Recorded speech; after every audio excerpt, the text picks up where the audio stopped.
This is a HeadGum podcast. This week on the program, get your barf bags and umbrellas out because we're talking about Dan Aykroyd's Nothing But Trouble. I'm Andrew Jupin. I've lost. I've also lost. I'm Eric Siska.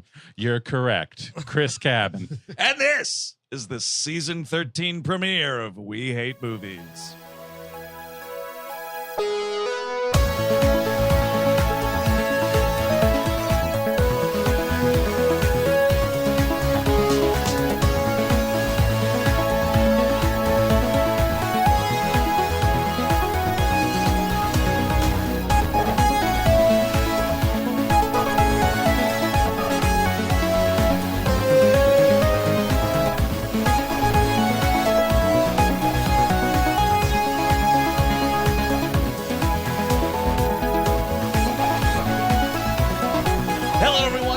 We Hate Movies. Thank you for tuning in as always. And that's right, we're back from the beach. We got a bunch of funny sunburns.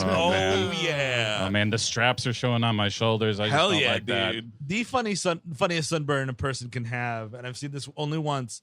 A dude, big heavy guy that used to live in my building, had an enormous lobster-esque sunburn. But he was obviously wearing bigger sunglasses than he was currently wearing at the time. So he had like big white, you know what I mean? Like raccoon shit and like tiny little sunglasses underneath. That's awesome. That fucking rule. He's wearing like Morpheus sunglasses. He kind of was. Like he saw like one of those like test bombs going off and they just yes, flash fried.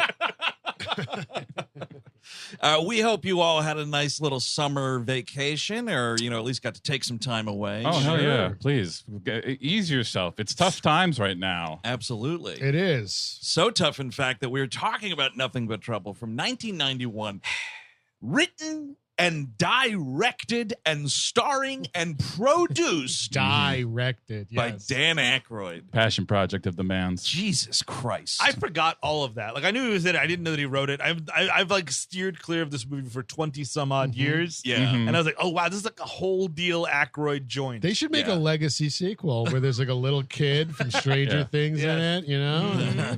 Does he have any bastard children? Could they come over to direct it? I'm sure those he are the only does. people who would be allowed to direct it. We'll have to check the Toronto suburbs, and I'm sure they're chock full of the illegitimate Aykroyds. By the way, speaking of Toronto, we'll be there on October 27th. If you didn't hear, we're doing a show in Toronto. I want to let people know. Saw 4. Saw 4, yeah. And then Denver on November 14th, November 15th, Salt Lake City, Absolutely. and November 17th, Phoenix, Arizona. Phoenix, Just want to Arizona. let the people know, WHMPodcast.com, hit that tour tab. Eric is doing what I was doing last night, which is I was imagining I was somewhere else. Uh-huh. Yeah. That's kind of, you know what I mean? You just need to like kind of just curl up as this movie is unfurling and you're like, what if I was in beautiful Toronto? Ooh, or Denver. That would be so much further away from the hellscape of New Jersey's Valkenvania. Well, you know what? I'm not so cruel. We can take a moment here to maybe talk about how I won. Sure, let's. There's not enough patting on your back there. No, you got to start out. You doing yourself haven't. a little I'll bit. be honest with you, Eric Siska. I haven't received one pat from you. Not You one. want a pat? Oh, I my would like God. one right there. Should I get? Oh man, I wish I could detach this microphone. Let me see if we could pick it up. No, just hit him really hard. Oh, there That's it is. good. Yeah. You know, Did it's that coming pick in. up? I got Did that pick up? You know, that gave me some livelihood. It wasn't just a nice, There you know, go. there was some energy to That's that. gonna feel like a It's like sunburn. half hard. Thank Yet you. again, Half hard, Eric, just like me. Eric is doing what I wanted to do last night, which is hit Chris Cabin. Yeah, This is sure. amazing. Eric is just living out all my dreams. So we're going to play. As part of me winning, we Winning the VHS trailer game, of VHS trailer course, game. season Right, 12's yes. VHS trailer game created and distributed by Steven Sadak, suffered by Steven Sadak. Okay. Oh, I thought Copyright that, Steven Sadak Incorporated. Did you mail it to yourself? What is this? did. Okay, so for folks that don't know, might be new listeners. that screenplay are- rules. No, there's nothing but troubleheads trying to listen, and they're just like, "What are we even talking about?" Sure. There was a quiz game show, a quiz show-esque game show. Yes. Where, Yes. you know, and Chris has won 2 years in a row now. Sure. Guessing movie trailers. I have indeed. And there Is are- your mother proud? Very much so. She wants to hear this episode. She's very excited. Does your sure. mom know that you've won the VHS trailer game twice now? She knows that the VHS trailer game exists. Okay, that's Does whoa, she dude. know that you selected Nothing But Trouble? Probably not. Did she watch this with you growing up? Oh, absolutely. I put her through this. Absolutely. Yeah, she liked that? She was an Aykroyd head. Oh, Sure. She really liked Aykroyd. So, and she also liked Chevy Chase. I mean, she was an SNL, person. Sure. She liked all of that stuff. Interesting. So she was in on this. So Chris won the prize that he got last year, which is always the prize, which is you win a cameo by the celebrity of your choice. Last year we had Ernie Hudson. I don't know who he has this year. So we got that. Yeah. And in addition, because he won 2 years in a row, he now has Nothing But Trouble, which is his own episode that he got to program, mostly despite everyone in this room. I don't know what the cherry on top will be for season 13. But he's going to win it? Yeah, a luxury car, possibly. We're talking about something else. Gotta do nothing crazy. Well, like the Mary Kay Cosmetics company has like the pink Cadillac, Yeah, okay. So well, Maybe there's like a Matchbox version. Yeah, I was going to say Hot it's Wheels. like, no, dude, we can do a little better than that. I think get like a nice beat up shitbox lemon car That sounds from good. a country that doesn't exist anymore. I'd be into that. On your Or, yard for a hey, while. we get to do Clint Eastwood's pink Cadillac. there you go. We Never do one of seen the it. other things. It's not so good. Is that a rom-com? No, it's a detective story, I believe. And my blood is boiling. My pink blood is boiling. Oh, well, now I've turned my tune. I'm going to marry the car. But Nice. so Chris, you should introduce who our cameo is. We should just play it, right? Let me be clear. You will. I should say a few things. One, you'll know who it is. Okay. That's not going to be a problem. Do they say their name to introduce themselves, or like you will recognize Rec- the voice? recognize the voice. So they're not professional, you're saying. Okay. I don't remember it fully, but I don't think they say their name. Maybe they do. But more importantly, something about Cameo. They ask you, and something you should know about this specifically. This is not an ad. Not an ad at all. They give you 200, what they call 250 words to describe what you're supposed to tell this person to do. Yeah. What they actually asked is characters. Oh, that's a huge difference. So there's almost. So you send him a tweet. Yeah, exactly. Like you almost nothing you could tell these people. I paid a little bit extra just to get 400 characters. Oh, that's how they shake you down. That's how they You shake want a you down real big long time. one. Uh-huh. So I did that. Now, be clear. This will happen at the beginning of this clip. I want to make it very clear. Okay. I wrote, and I remember because of how many characters I had, I very clearly wrote the name of our show. Okay, so yeah, We Hate Movies, this podcast. You told them that. That was absolutely Seemingly this is you lost will in translation. You will see why I'm saying this in a little bit. Okay. God.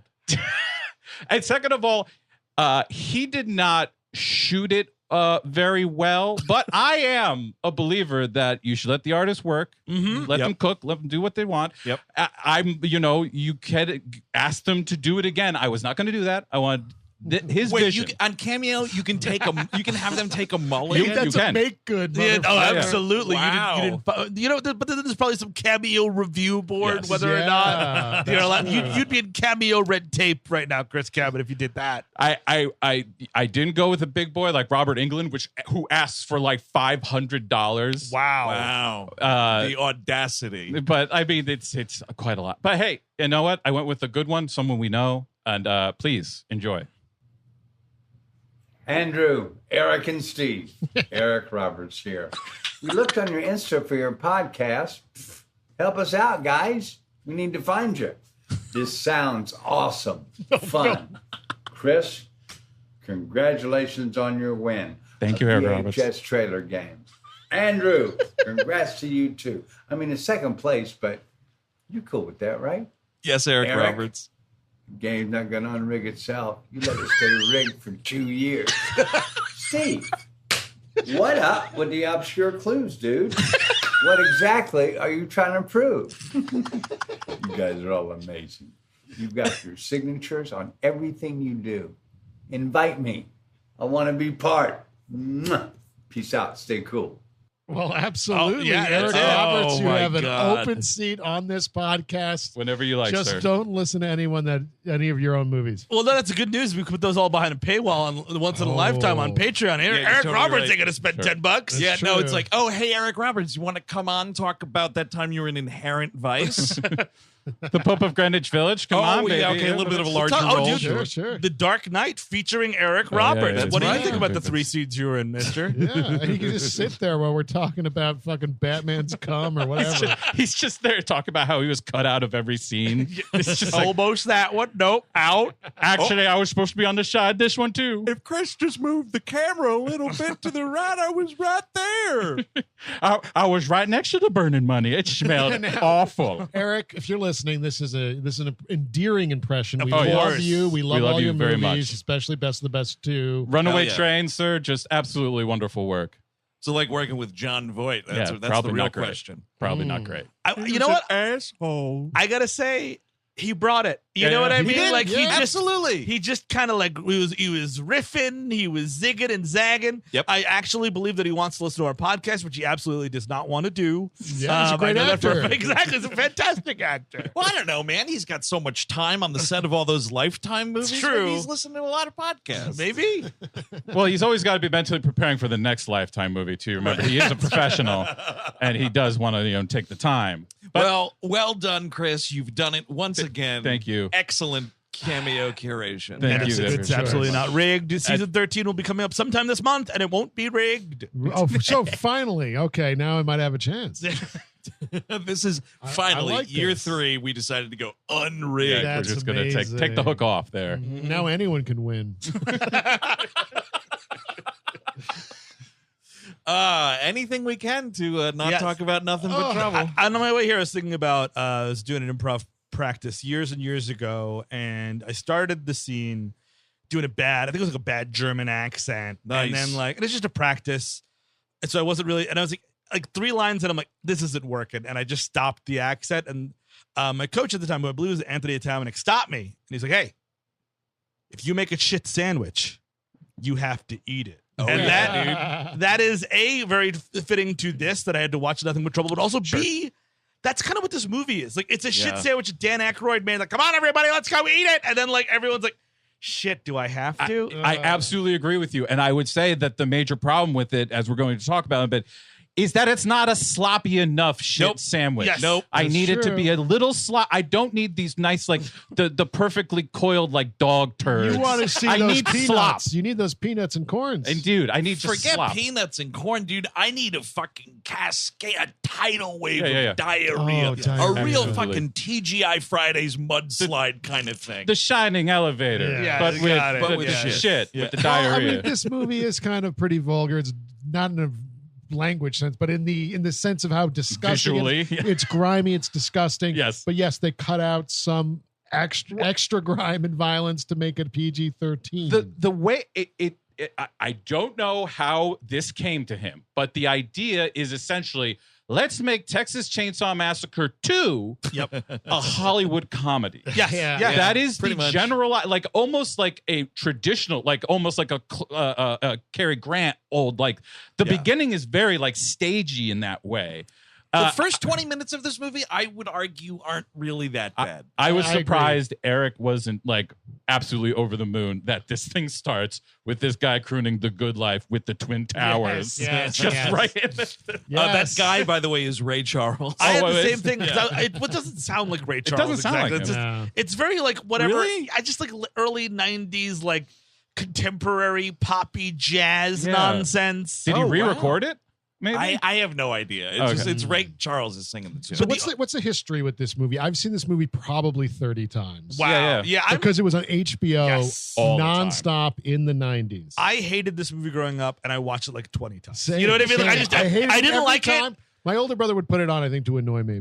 I didn't like it. It was just on. I'm like, well, it would be like between whatever is on. I was like, I guess I'm watching Nothing But Trouble again, a movie I loathe. I guess the thing was, I mean, what at least hooked me the first time was, I mean, I was also into Aykroyd and Chase from the SNL years, Sure. but also it was the first rap song I liked. Oh, really? Digital Underground with Tupac. Like Yes. this was like the same song, the same old song, something like Yes. that. I It's was a like, good song. oh, that's good. Yeah. I was like, oh, hey, They got I like rap. one of the best parts in the movie, to Yes, be honest. honestly. Yeah, but just because you like that Digital Underground song doesn't mean you watch Nothing But Trouble 30 times. But if it's on Yes. all the time and it's that versus C-SPAN I mean, or whatever. this is the pre-streaming thing that younger audiences might not understand. We couldn't just be like, oh yes, I'm going to watch all of Godard today because I have Criterion Channel. No. We had to just watch Nothing But Trouble. We were held hostage by HBO and these movie channels, TNT and TBS. Well, it's interesting you're saying HBO because I caught this a lot, not 20 or 30 times, maybe 10, 15. Sure. On Comedy Central. Because often this was like an afternoon movie. Yeah. You know, if I had stuck around like that block of like good SNL and like Kids in the Hall episodes, and then they would like go into a movie, like the movie that would be on before The Daily Show came on. Yeah. And that movie a lot of the time was Nothing But Trouble. I don't get it. I mean, like it's kind of funny. Like, one, Aykroyd did direct this. We wrote and directed it. He did not want to direct it at all. No. Like, he went to Landis said no. Landis was like, no. A murderer said no. Too close to home. Yep. Yeah. I already did the Bone Stripper on my last film. Sorry. Right. He's like, wait, can I kill Chevy Chase? Oh, Interesting. hey. Chevy, got we're like going to do a helicopter scene at night. He's got a mousetrap thing going throughout the Oh, thing. that would be cool. I mean, that would make sense. This movie has so many fucking traps in that house. It's like Jigsaw. Now, Chevy, make sure you hit your mark. It's very important that you hit your mark because something's going to hit you. Hughes said no. John Hughes said no. Hughes said no. Reitman said no. I think Reitman was like, I just spent 1988 making fucking Ghostbusters 2 with Dan Aykroyd. Yes. I am not going to be doing that again. Yeah, anytime these are soon. also terrible choices for what this movie is. Right. All right, well, hang on a second, though. So I'll throw this the other way back in your face. Who's a good director to make this movie? The very obvious choice here is Tobe Hooper. Right. Or get Dennis Hopper. Yeah, honest. I mean, but then you would have to. If this was an R-rated movie where you were seeing blood and guts going all over the place, but the casting was like, we're putting a bunch of comedy people in it. Yeah. That's kind of an interesting thing. For sure. You know, seeing John Candy go through a fucking meat grinder or something, like whatever. There you go. Cameron Crowe. I think Tim Burton could have done something here. there You know we what I go. mean? Sure. 'Cause I mean, Okay. obviously, like Beetlejuice is an inspiration here in terms of like just the wacky tone and stuff like that, and like comedy horror more on the comedy side. But like, without this movie needs a director, and this movie does not have one, and it's an enormous problem. Yes. Yeah. I mean, I feel like Dan Aykroyd's probably taken a lot of shit over the years for this movie. He knows it's not good. Yes. Apparently there's like there was a new Blu-ray at some point. He does a commentary for it and he's like, you know, it didn't work. He does the old, it didn't work at the time, but people come up to me and tell me they like it now. And I'm like, I bet you can count on two hands the amount of times someone has told Dan Aykroyd they like Here's that something movie. though. In 2010, Dan Aykroyd was interviewed for New Hampshire Magazine when asked. New Hampshire New Magazine? Hampshire Magazine. Yeah. What the fuck? Pardon me, Mr. Aykroyd. Mark Stallone, New Hampshire Magazine. If he had any regrets, he said, well, the movie I directed, I wish I'd done better because I know it is a good serviceable comedy. Nope. It was called Nothing But Trouble. It just got hit by the Gulf War. Oh, what? yeah. And then a Julia Roberts comedy and a Jodie Foster movie in the same marketplace, and we were dead. Okay, People so- want to watch it on DVD, and they tell me they like it. It's 91, so I think he's talking about Silence of the Lambs. Yes. The Gulf War? I mean, that's He's trying to say that he's people blaming would, us on Storm and Norman. he dude. would people would rather watch that grainy Scud missile footage from Yeah, we Gulf would War rather- One than to go to the movie theater. We would like to watch the bombing of Kuwait over going to the movies to see Nothing But Trouble. They were right to. that's It's true. a better use of your time. Although I will say, a pretty good couple of explosions in this movie. Sure. too. Sure. Yeah. Opened 8th at the box office. I love Damn. the opening. This like helicopter shot of New York City Yeah. is just a suite that you purchase, right? You like, can I get the editorial Yeah. suite Yeah. of whatever of New York and- at night? Thank you so much. And I guess in the update from Texas Chainsaw, which obviously inspiration in those movies, it's not so much. Well, I guess number 2 they dabble in it, but the like the whole yuppie angle. Like once you leave Yeah. that beautiful Manhattan we get to see, Yep. you're going to be eviscerated by fucking hellbillies. Well, I think it has the cartoonish nature of the second one. The second Yeah. one's way Yeah. more cartoony. And part 2, there's definitely yuppies versus Yes. like Right, the 'cause I first just movie. Those remember kids aren't yuppies. Those they're kids hippies. driving the car and all that. Yeah, Yeah. and they Right. drive up alongside him and they're hitting the car. They're like with the chainsaw and college shit. kids, and you know. Yes, like they are, but they are in the first one, preppy yeah. or whatever. Yeah. But yeah, here we have the fully established like super yuppies of he's so rich. I guess he's like dabbling. It's always like the stock guy. There's always been a stock guy. He's a person who's, as this will come up, he's a person who is into banking, but is not just a banker. I'm a financial a publisher, a Yeah, financial this is- publisher. Right. I don't even Yeah. know what the fuck that means. Because he Exactly. makes like a very fucking quaint, homegrown Chevy Chase's own Financial Times, basically. Yeah. Because he's giving that out at the beginning of the movie. He's like, "Oh, did you Yes. take my newsletter?" And Peter Aykroyd, the doorman, is like, "Oh, thanks for the stock tip. My wife is, loves it." Peter Aykroyd doing this Irish accent for no reason, Sure. and also I thought for a second, story by credit too. oh yeah, definitely story by credit. I looked at him really quickly, and I was like, "Oh, because it's Chevy Chase." He kind of look like the kid from Caddyshack? You do drugs, Danny? Yeah, totally. What is that guy's name? Always drives me nuts. I think it's lost Keith. to Michael to, O'Keefe. Nope, it's lost to the sands of time. No, dude, someone doesn't watch Law and Order on this channel.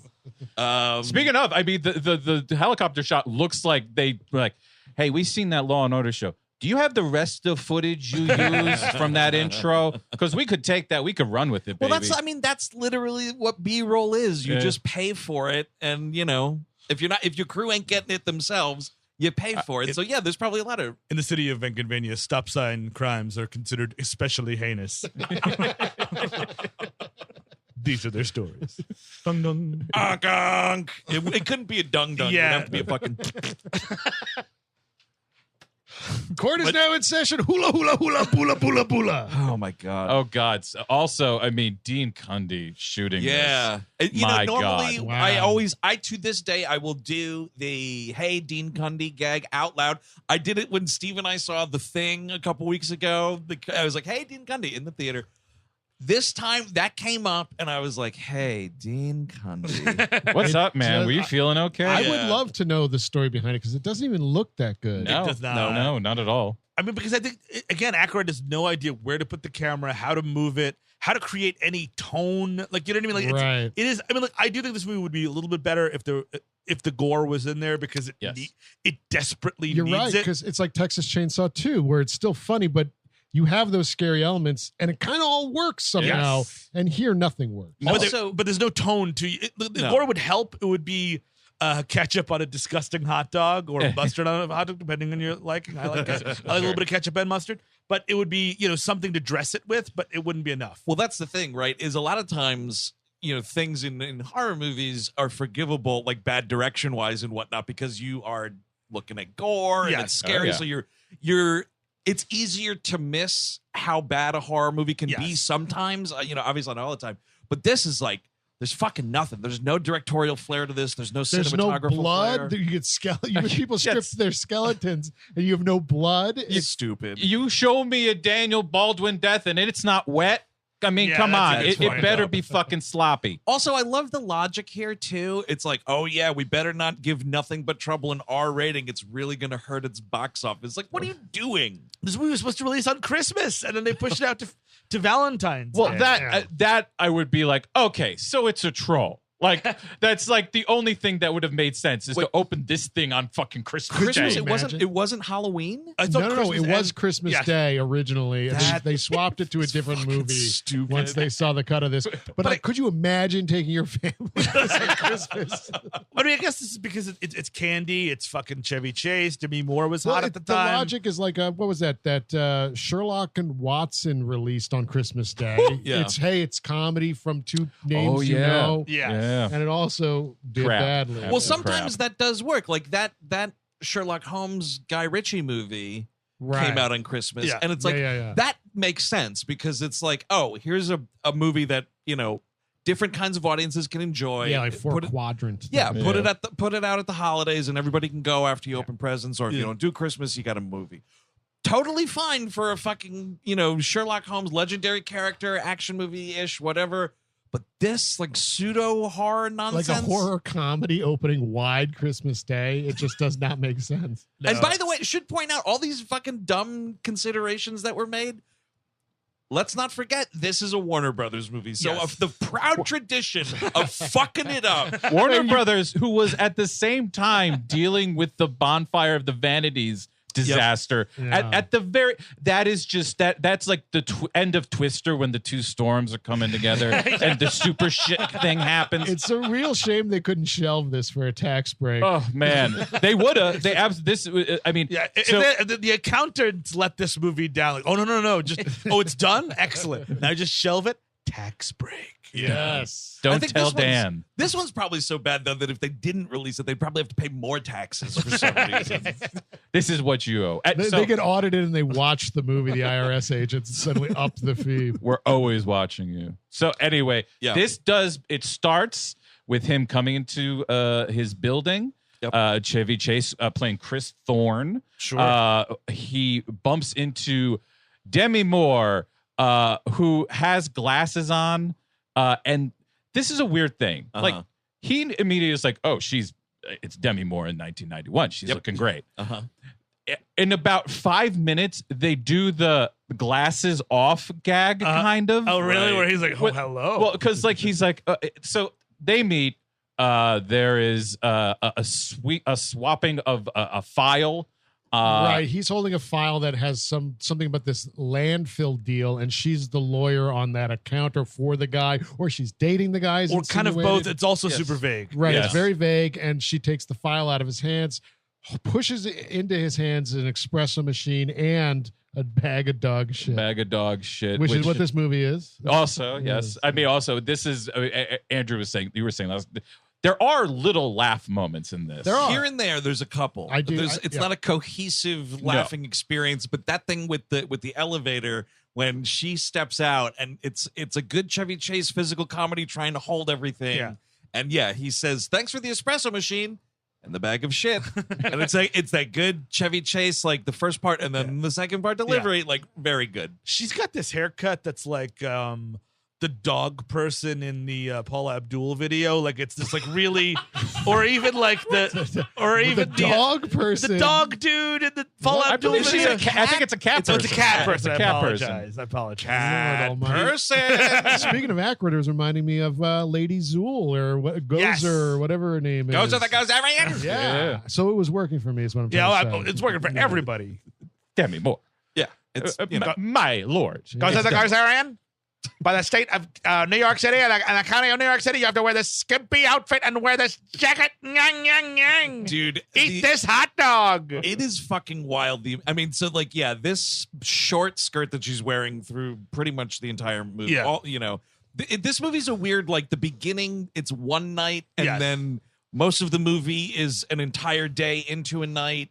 And then again, the end of the movie is like a tiny little other day. Longest night ever. Yeah, I mean, so most of it is them in the same costumes or whatever. And she's just wearing this like cocktail dress that's very skimpy in the bosom and in the fucking leg department. And this poor woman, they are having her fall tits down, ass up 1,000 different ways. Let's do it again. Yeah, totally. Yeah. Take 47. What I read today, which chills me to my bone, is that Aykroyd, because the makeup performance was so strenuous, he had to get in and out of stuff, he would just actually direct in the outfits for the most part. beautiful. So could you imagine taking directions from this shit, baby? Fire me.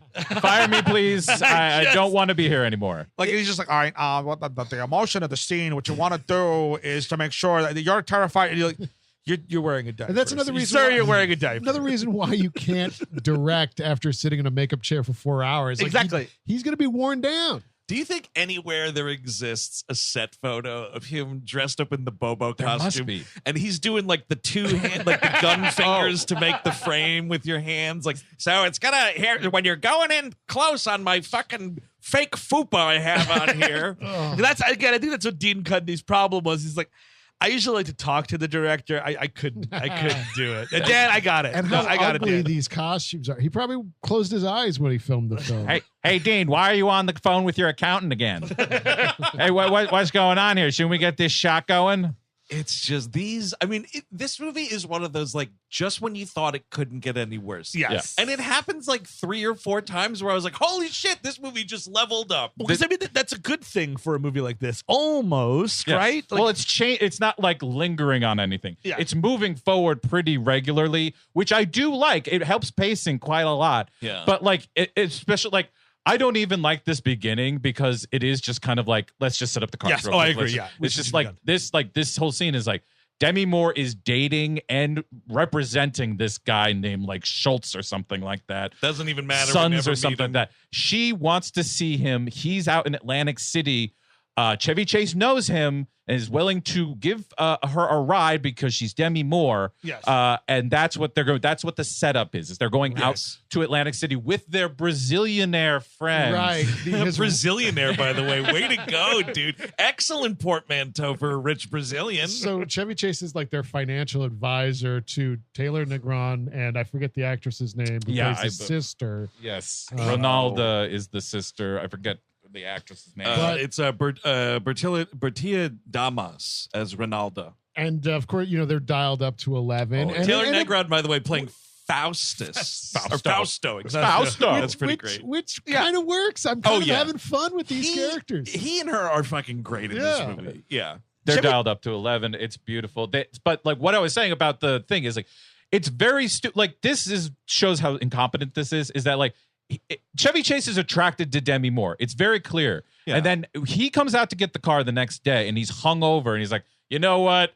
Not doing it. Right. And then she comes out without the glasses on and he's like, you know what? Never mind. Yeah.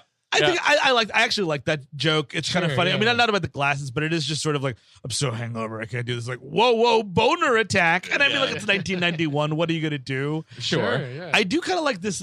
Chevy Chase has like whatever was going on with Jesse Pinkman after he killed Gail. Like he's just got people having a party at his house all the time. Like, and he's just like, he comes home and like Aykroyd's like, the party already started, Mr. Thorne. And he's like, oh man, the party, I forgot. And it's like, so people are just coming to his house, just blowing rails. Definitely. It's almost like this movie's, a caricature of people who live out in the sticks as much as it is the rich people. Like you just imagine, if you're a rich person, you're just having crazy parties all the time. That's why I wish they lived in this a little more, though. Yes. Because, like, you don't even really get a sense of, like, what the apartment is like. Yeah. There's only, like, the foyer and then, like, The bar or the whatever. bar area. Not a lot there. If he's running this party, I mean, you had to talk to some tenants about reserving this space. It's a communal space they're using for this I thought it was party. his apartment. No, that's downstairs. No, he said it.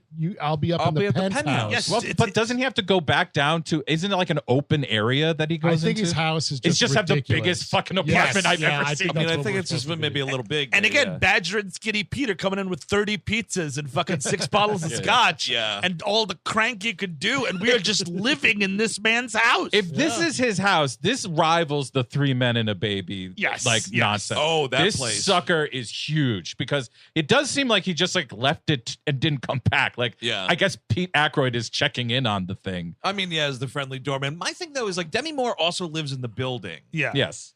So she, too, is wealthy. Yeah. To some Yes, degree. She yes. doesn't have She's the a penthouse lawyer. like Chevy Chase. But, yeah, she's Yeah. a lawyer. She lives in this building. I know where you're going, and I'm going to agree with you. Why does she need a ride from Chevy Chase to the AC? Just fucking pay for yourself That's to true. go. Yeah, just pay for charter a car or whatever. I mean, it's expensive. I mean, Dial 777-7777. But maybe she's into it. Yeah, she wants the You know? Chevy D. You know? That might be part. I mean, Because she's also upset when those Brazilians show up because they're kind of they're not really a party killer. They're a party elevator. They're But a big if party. you want to get a crotch party, they're sure. If you want an party intimate killer. moment while Yeah. you're driving, that's Yeah. not going to be happening here. Crotch party. And it's a real. intimate moment while driving. Yeah, she's gonna give him roadhead on the way. I didn't just want to say road roadhead, but yes, I mean, maybe it's just a jack off scenario. Sure. you Yeah. know? a hangy on the road. That's fine. Yeah. Highway You don't want hangy. John Candy pulling you over for that. And like I forgot this movie. When I was watching this with Taylor Negron and his sister, who he may or may not be fucking, Which is also a great thing that Yes. they like totally play with. yes, Because apparently the two of them got together and were like working out a lot of their dialogue. This is another thing where apparently a lot of people say like why this movie feels so fucking like you threw the kitchen sink at it. Yeah. Is because Dan Aykroyd, for not being a director, was taking like everybody's suggestions, like great one, great idea, great idea, great. And so he let them like do all their lines and stuff. And then he was like, okay, that's what you're going to say. Sounds good to me. Yeah. And that's the only time that worked in this movie. Him being a non-director doormat worked for their dialogue. I just feel like Taylor Negron was like, if we do this really well, I don't have to look at that guy in a diaper. Like the sooner we can get out of here, the sooner we can get to lunch. I do not have to look at Dan in a diaper. I mean, they're the winners here because they probably wrapped way before everyone else. Totally. You're not going to believe it. I talked him into shooting the last scene actually in Brazil. He's paying for it all, baby. We got to do it. How are we also going to do Brazil? It's got to be convincing. Don't you understand? There is a great gag at the party where we do meet the brother and the sister, and Chevy Chase sort of like mentions that he's going on this drive with Demi Moore. And Taylor Negron's like, oh, it's so great. We'll definitely come with you. It sounds like such a party. We'll see you tomorrow. And then, Demi Moore's like, what? These people are coming with us? What is going on? And Chevy Chase goes, oh, they're Brazilian. They have breakfast at 2 p.m. We'll never see them again. Well, I want to be clear. He's always saying Brazilianaires. Yes. We're really trying to make this fucker work. Like, he just cannot say I didn't even notice. A millionaire from Brazil. Oh, that's funny. I heard it as Brazilian heirs. Like, they're heirs from Brazil. This is interesting. I don't know. Brazilian heir is funnier, and it's a portmanteau. I thought that was a joke. Yes, I thought that was well, there's many ways to read this rich Yes, cat. I guess, yes.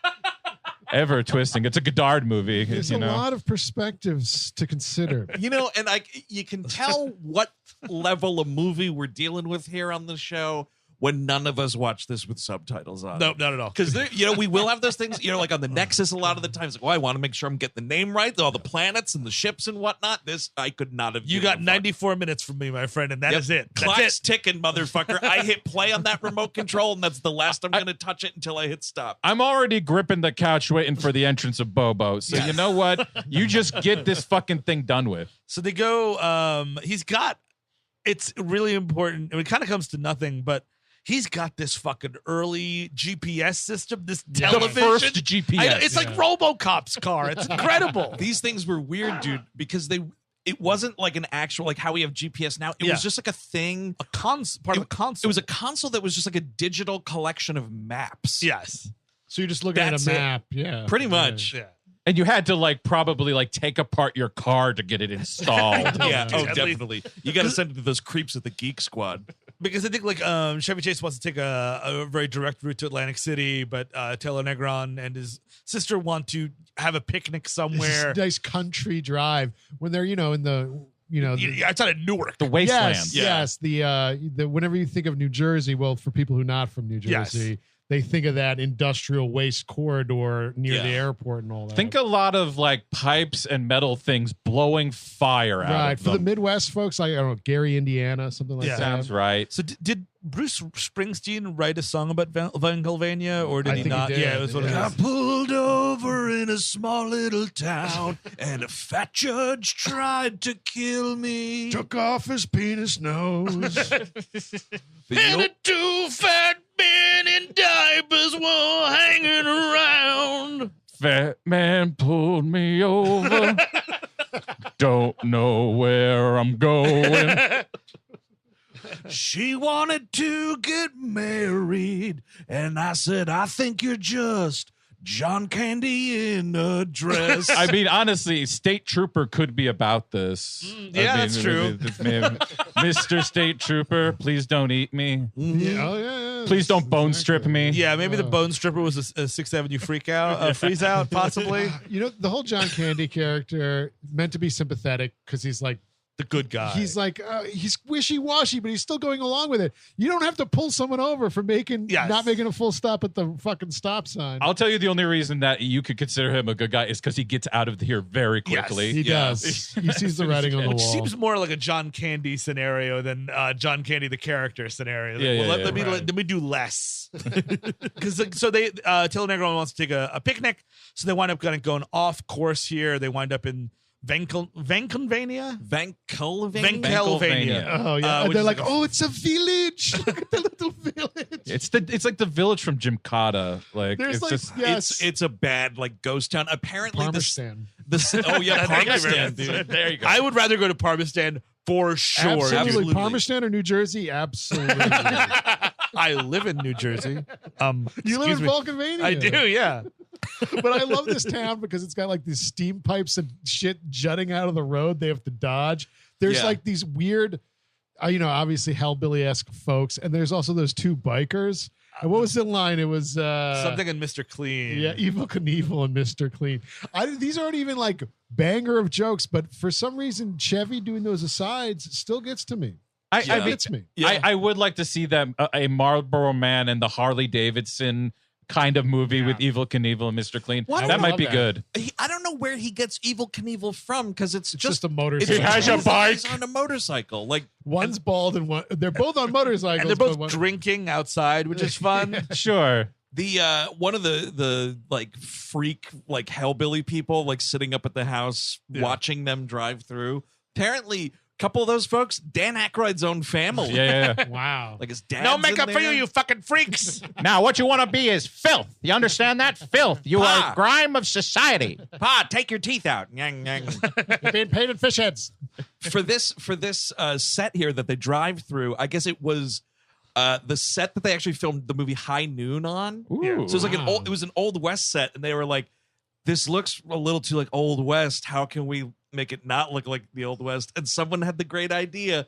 We'll just paint a yellow strip down the dirt road, and now it looks like modern times. But you're doing what you shouldn't be doing when we've all taken that wrong turn, and you're like, oh, we're in this weirdo town. Oh yeah. You don't slow roll it, open your windows, like just full on gawking is the word. Demi Moore is sticking her head out the car window, looking at these people like she's on a fucking safari. You don't do it, dude. Yeah. I mean, you close the windows. You go, oh, look at that fucking! Holy shit! Look at that fucking! And it's like they think that all these people look alien, but really they're the ones that look alien, right? Because most of America, much like Valkenvania. Now, Ma, Pop, cousins, not all you have to think this, but one of you, colung.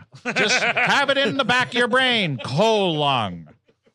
It is interesting that those two guys were drinking. You'd think that I guess they're not going to be brutalized because their families have been there since they're the grimy, 1800s. Yeah, they're sort of just like legacy.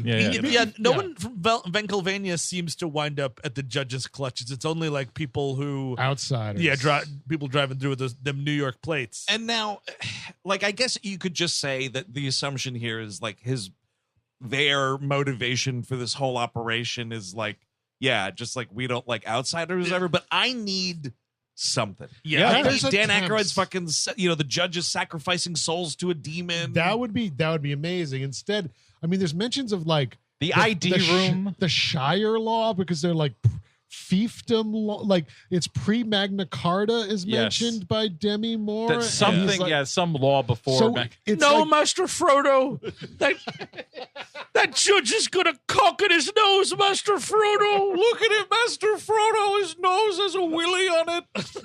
we have to go to Valkenvania. We have to destroy the ring. No, Mr. Frodo, it's not a hot dog. It's a meat penis, Mr. Frodo. That's all it is. You know what? Even when it got dark and we were fighting spiders, I never had to see Dan Aykroyd in a diaper, Mr. Frodo. I'm going fucking home. Mr. Frodo, what's out there in the junkyard? That's two of the fattest orcs I've ever seen. Mr. Frodo, what is happening with his belly?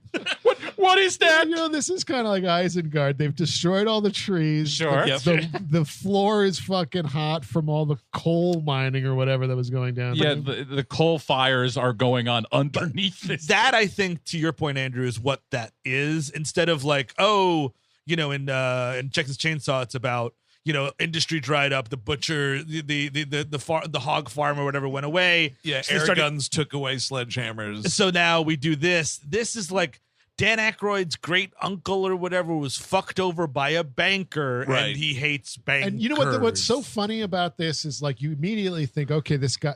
There's a way they try to make him not anti-Semitic. Yes, Yeah. yeah. Is that there's a former Nazi rocket scientist's passport or whatever was in the attic later on, and that lets them say banker as a slur for the entire thing, and it's okay. Many bad people on both sides.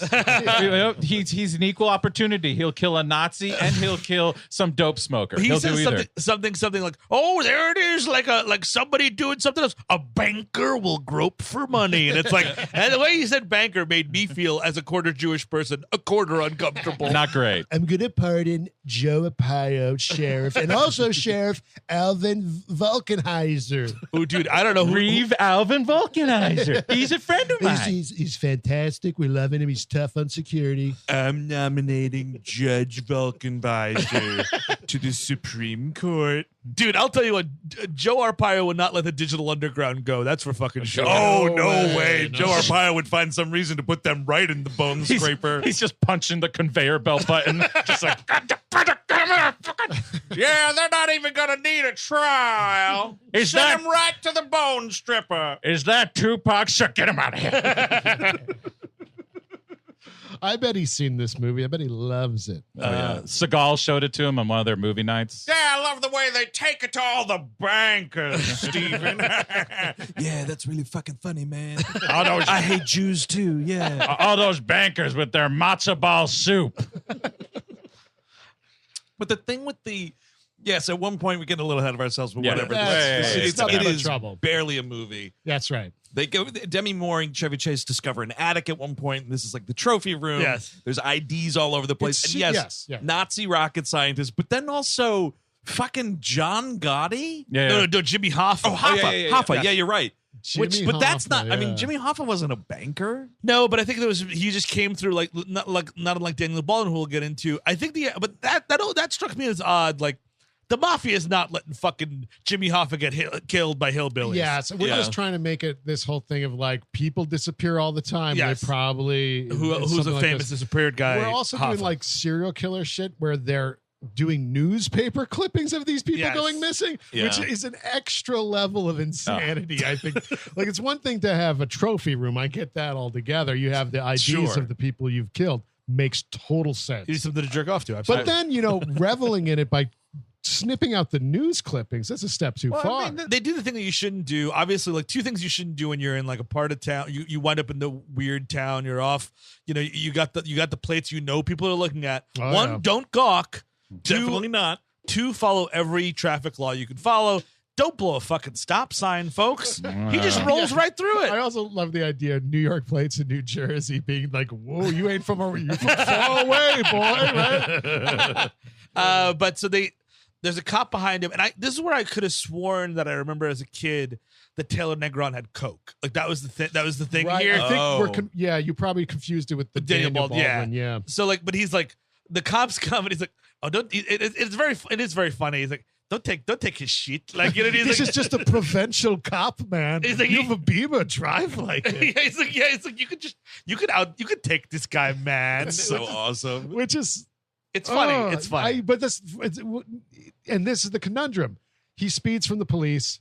The detour stuff is interesting, I guess. John These Candy's got trucks this, like, own these roads. Yeah, he's got this like souped up car because that's the thing. The Beamer is getting away, but then John Candy in this police car's got like a fucking Nas switch that he flips, Yes. and rockets are launching. I'm this sorry, thing. John Candy. Even with Nas, that car's doing 55 tops. See, that's the thing. Is like all these things, all these mechanical things in the car, in the squad cars, in the house. Yeah, They should have had some line that ex-Nazi rocket scientist was sentenced to indentured servitude. A mechanic. Oh, wow. Because like who's building this shit? exactly. Is this Dan Aykroyd? Is this the fucking Grease Babies. This is Eldana. This is clearly Eldana. Oh, Eldana. I was gonna say it'd be cool if there's a guy with no arms, like Fritz in the basement. He's got like a skull. He's got like a skullet. He's just like, hey, kill me. I'm so sick of building Rube Goldberg machine. I think he just described that character in Waterworld that sits in the little boat in the fucking oil tank or I love whatever. that guy, yeah. And the match comes down and he's like, thank you. It would be funny if we got Eldana like teaching a young Dominic Toretto what he needs to know for his life in Fast and Furious. Dude, that's what they competitions. should have done in Fast 9 when they did those flashbacks with him and John Cena. You just have a person playing Eldana. Eldana, by the way, is also John Candy in drag. We're doing multiple characters here. You're meant to find that really funny. I mean, struck dumb she is. Can't talk. That, I think, was two things. One, either Candy couldn't do a voice or Candy did not want to do a voice. I doubt he wanted to. I think, it just sort of like, because he's just going, this whole movie. That's it. The way he delivers his lines as even the cop character, he doesn't want to be there either. No, not at all. It's just very dry. Dan, it's it's funny. I thought the other day maybe she doesn't talk. That would be a real challenge for me as a comedic actor. I definitely think it's if it's either of those, it is him not wanting to, because like John Candy could do anything. That's a good point. Yeah, you know, he could do that voice. But the other thing is, whether this is an intentional thing or not, by him not speaking and just kind of doing like, and then he's got makeup on and he's a big dude who's also tall. It's Leatherface. Yeah. Like Yeah. Eldana is Leatherface she kind when of is. Leatherface has the fucking makeup mask on for the dinner scene. Sure, That's a good point. That would work. And Eldana goes along with all the judge's orders there. Yeah, she's as sadistic as anybody. I do think that the weird thing about, and it's so stupid that like this movie really hinges on you finding John Candy in a dress fucking hilarious. Yeah. Which that's not John Candy's appearance wasn't why I was laughing. You know what I mean? Like like in Home Alone, which we did last year, like that fucking scene where he talks about leaving that kid. Like it's delivery, it's timing, it's the voice, it's the choices. Yeah, and he can bring heart, and it would. I guess I don't know, his reluctance to go along with the judge and him wanting to leave, I guess, is sort of that. But that's the thing is with this movie, you need either more time in the beginning or more time with John Candy or something. Develop this, sit in it. Well, what you're the thing that takes up the most time here is, I'm sorry, Chevy Chase jawing. Yes. And doing these one-liners and doing us. And like, I know that's Chevy Chase's thing, is being a pain in the ass if the cameras are on or off. Like that's just what he does. Yeah. But like, you read stories about him like belittling Aykroyd on the set. Yeah. And you're just like, I just cut him out, man. You got John Candy here, for fuck's sake. Which is wild, because he even like, he's like, I didn't want to do the movie, but like I was friends with Aykroyd, and Aykroyd really wanted me to do the movie. So I did the movie, and then I treated him like shit for 6 months. Yeah. You know what I mean? Like we're such good friends. Yeah. I had to treat this guy like shit for 6 months. But when you guys are talking about this, like, I feel like maybe what's not working, Chevy Chase can't do comedy if Aykroyd's doing comedy in this movie. We need someone completely straight, maybe, going through the scenario. Otherwise, it's sort of like Ash from Evil Dead, and it's who's doing what in Spies Like Us? Are they doing a straight man, wacky man? Because that's both of them, right? Yes, they're both kind of wacky, I think. I think originally, but that movie's grounded in like the context of the Cold War, and we actually sit in it, and we have military people, and it feels like there's a weight to that world where you don't have that here. I remember thinking that movie was quite dull. I haven't seen it in a really long time. It's not great, but I feel like it's better than this. Well, it's got to have to be. I mean, that's something I would also like. Vulcanizer has has this town wired because he's got a gate, like an actual super gate that John Candy triggers to make them stop, essentially. And I'm like, I would like to see, like in Halloween 3, like how they own that whole town and they run everything in that town. Yeah. But like in this, you're just like, it's a town.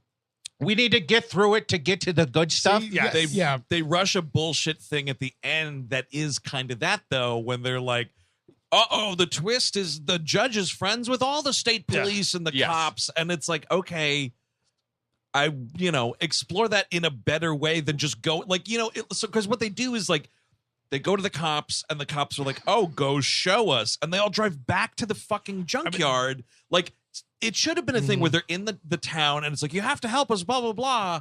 Yeah. And there's the turn there, just like when Marilyn Chambers goes into the gas station in Texas Chainsaw, and the turn there of like, oh, the old guy at the gas station's in on it. You're absolutely right. That car should have broken down, and they should have broke some other arbitrary law in the town. We should have seen the town and the Good Samaritan law. Oh, Someone's getting mugged. They laugh at him. Everybody circles them, gathers the rocks, and we get ready to go. We go lottery town. Dude, if this movie ended with Chevy Chase being stoned to death, 5 stars. 5-star movie. That's what you got right there. This movie ended with me being stoned to death. You tried to stone yourself to death last night. I was watching it this morning, and I was like, we got to record. I really wish I was stoned to death, though, man. Damn it. But yeah, so Candy, there's like a huge chase scene, and like I think that 2 times this movie is somewhat politically relevant. Is one, this white guy should be shot to shit. If this was anybody, if this is the digital underground giving chase like this, no one is surviving. And secondly, at the end, when the cops are in on it, it's like the idea of like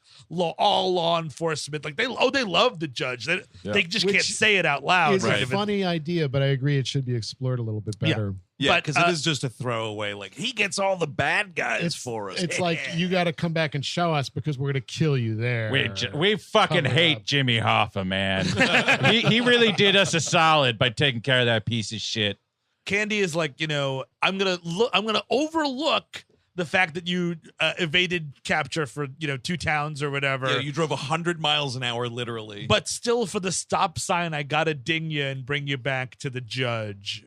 Yeah, and it's like, okay, and then they go, and this is, you get a Lucy, I'm home. Man, oh man, is that stale? That is 1991. It was stale and then. that was still exactly Yeah. That's stale. Bad. You know what's kind of funny though is they're driving, and there's a bunch of like garbage, like sculpture work on the property, and I think by the end of this movie we're to believe that the 2 gross baby things are the ones doing. Well, they're the artistic types. Right. He's into folk art. Yeah, and they come across. They have to drive over The moat. a moat, and they look in the water. Gully, they call it later. Yeah, and like there's a sculpture like coming out of the water, and Chevy Chase quips, "Oh, that's where Flipper's buried." And the Brazilian brother and sister at the same time just go, "Flipper died." That's fucking great. That is a good line. I mean, it has those moments, and then they're derailed with the stale jokes, and then they're derailed with all the ugliness. Yeah, that kind of doesn't do anything or mean anything. No, exactly. Yeah. I mean, because then we see the judge's chambers or the house now, and like it's full on hoarder. That's the thing too, is it's not even like, the Texas Chainsaw House was gross, but it was obviously because like people just get killed left and right. Like everything's tinged with brown, which means blood. Menace. This is just like, there's just papers everywhere. Like this guy's just like, there's just garbage. Like there's it's that thing of like, are you messy or is there like food garbage around? You know what I mean? Like that. It's food garbage. Yeah. That's bad. Yeah. Bailiff, you're gonna have to get them around all my piles of TV God here. Exactly. Okay, we're gonna have to get out the smelling salts again because you passed out from the smell inside this. It has to smell like shit, right? You would die immediately. What's going on in here? 20 to 40 dead cats just squished in like in the Hoarders episode, hither and thither. Also disturbing is this building. I guess was a Valkenvania courts and school building. Yeah. So they had court and school in the same building? Oh, it's a small town in, the 1800s or whatever, can't be building all sorts of structures. Yeah, I mean, it's a creepy building. It's a creepy building. And finally, the judge reveals himself. It's Aykroyd in full Could you believe it? grandpa makeup. We are fucking teasing with this face. Oh, looks we like, really, though, yes, we are. because it's this whole production of John Candy's got to be like, "Here come the judge" or whatever. He doesn't say "Here come the judge," but there's like a wood panel that comes up, and then it's like. And like Dan Aykroyd rises from the floor, but then like only goes so far, so you can't see the face, and there's stuff on the desk obstructing it. And I'm like, just get it over with. No, it's just like, pull this Band-Aid off, please. It's like Casablanca. Once he gets handed documents, we pan up. The first and only time that comparison will be drawn. Another Warner Brothers movie, though. Oh, exactly. Proud tradition of close-ups on documents. They're playing a song that probably inspired the guy who wrote the Star Spangled Banner. It's just like little military march in the background. I mean, and he's disgusting. I mean, we can't undersell it. It's fucking disgusting to look at. It's pale. I thought that he had a cock on his nose the whole time, but it's only like twice. Two. It's Two only shots. for the really fucking hard up close-ups. Right. Yeah. Well, it's like it's at some point. Wait, it's with the hot dog, right? The hot dog, like 1 second. At the very end, there's another On one the TV, too. when he's on the TV. But I felt like there must have been one more. Those are the two I remember. Maybe just my brain is adding it. Maybe Because- when he's peeling it off, It might look more like possibly. a cock, Yeah. because like usually it's just a nose that has like a little bit of a ridge on the end of it, but there are two shots literally where Dan Aykroyd's like, no, put a penis on my nose. It's Do you an think- actual cock. Do you think it was a Dick thing where it nose. was like, we're going to do this two ways, and then like they couldn't make up their mind which way was better, so it's both? I think that they probably couldn't get away with a dick nose for that long. You know what I mean? Yeah, Like that's oh, probably they true. cut it out. The other cut was full of it. I have, release the dick nose cut. Yeah. considering how he was being treated, I believe what probably happened is Chevy Chase had this thing made specifically and was like, Dan, I'll do what you asked me, but you're wearing this nose twice. I know it's looked like a phallic, it looks like a bulb there on your nose. This is a dickhead. Do you think it's a thing maybe where like Chevy Chase had the dick nose designed, and then like on his most asshole behavior days, he swapped them out, and it was like he hid the real fake nose and he put the dick nose in, and the makeup artist was like, well, I don't know what to tell you, Dan. This is the only fucking fake nose on the set, man. You're gonna have to put a penis on your face. Hey, Valerie, here's $50 for you. Here's a new nose for Mr. Aykroyd. Yeah, exactly. It's more befitting of a man of his stature. Man, Oh, we're great friends, by the way. Yeah, it's a personal favorite. Good buddy. It's just amazing that Chevy Chase, assholed his way out of Hollywood like 3 to 5 times. Like, Yep. that Community was a fucking gift-wrapped fucking Oh my career God. comeback, Yeah. and he could not be an asshole. It's amazing. Truly incredible. God shit. bless him. I mean, I'm sure some people deserved it. Yes. Well, I'm not fully Team Chevy. I'm not saying. Oh, no, that. no. sure. But Bill Murray was also a notorious asshole, but he figured out at least who to work with and how to Right. rein it in. Like, there's always horrible stories about Bill Murray, but like, Yeah. I think that at least he found his people at least. And Bill Murray paid it off many times over. What is Chevy Chase paying this off with? Fucking Fletch, and that's it? Snow Yeah. Day. I mean, yeah, like maybe the vacation movies, but like Dirty other than Work. that, Dirty Work. oh, dirty. Well, yeah, but that's But not a it's like Chevy Chase movie. movie. I know. Well, that's the thing is because Bill Murray moved into dramatic acting. He was shit on for that as well at the start with what was that movie, Razor's Edge? Razor's Edge, which is okay. Yeah, it just didn't get good notice. Is that the Hunter Thompson movie? No, what's that one? That's where the Buffalo roam. That's Which right. is actually pretty okay. I've never seen it. I feel like Jim Jarmusch would be like, gotta get this guy at the fucking Chevy Chase shit. I get this guy out of here. I need this guy fucking out of And here. his comedic persona kind of just didn't last. Do you know what I Yes, mean? Just yeah. like the assholey. Well, that's part of dude, it, you know, right? Is like his whole thing, and history is sort of telling us it's not much of a persona. Yeah.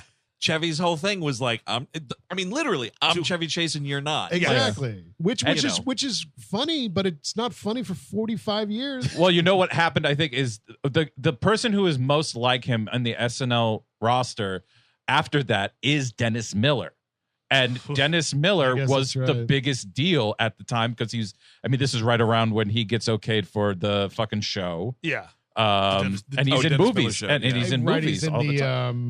the net. The net, he is in the net. of Bordello course. of Blood. Bordello of Blood. Oh man, I'm just thinking about how he's so hilariously murdered in the net.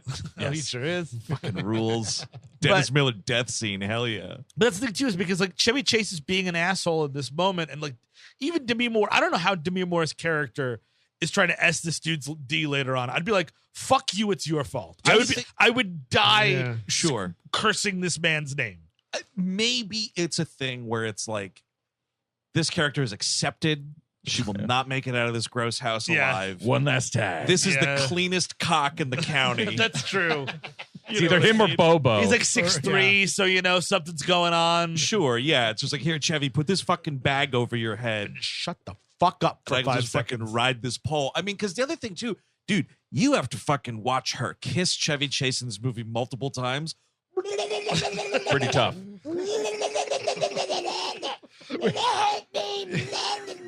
We'll be I like making the that idea. noise several more times for other things. Someone watching this movie and only being grossed out at those parts. And the rest of it's fine. It's some of the most disgusting shit. I mean, the get back to the shit babies. Christ. Stop. Go kiss the shit babies. Where's that little Deba fella? He seemed like a charmer. Dude, how is it that so those two things, Bobo is Dan Aykroyd, and then this Lil Deba, which I guess is what, Lil Devil? That's supposed to be what it is. Mispronunciation It's of just devil. like a nobody dude who Yeah. was like some sort of technical consultant on Ghostbusters and then also had a tiny role, I think actually in Spies Like Us. And so he maybe was just some like Aykroyd buddy, like, hey, man, you want to come in and play a supporting role in my new film? No, the belly's supposed to do that. It's that's how it's supposed to move, is that way.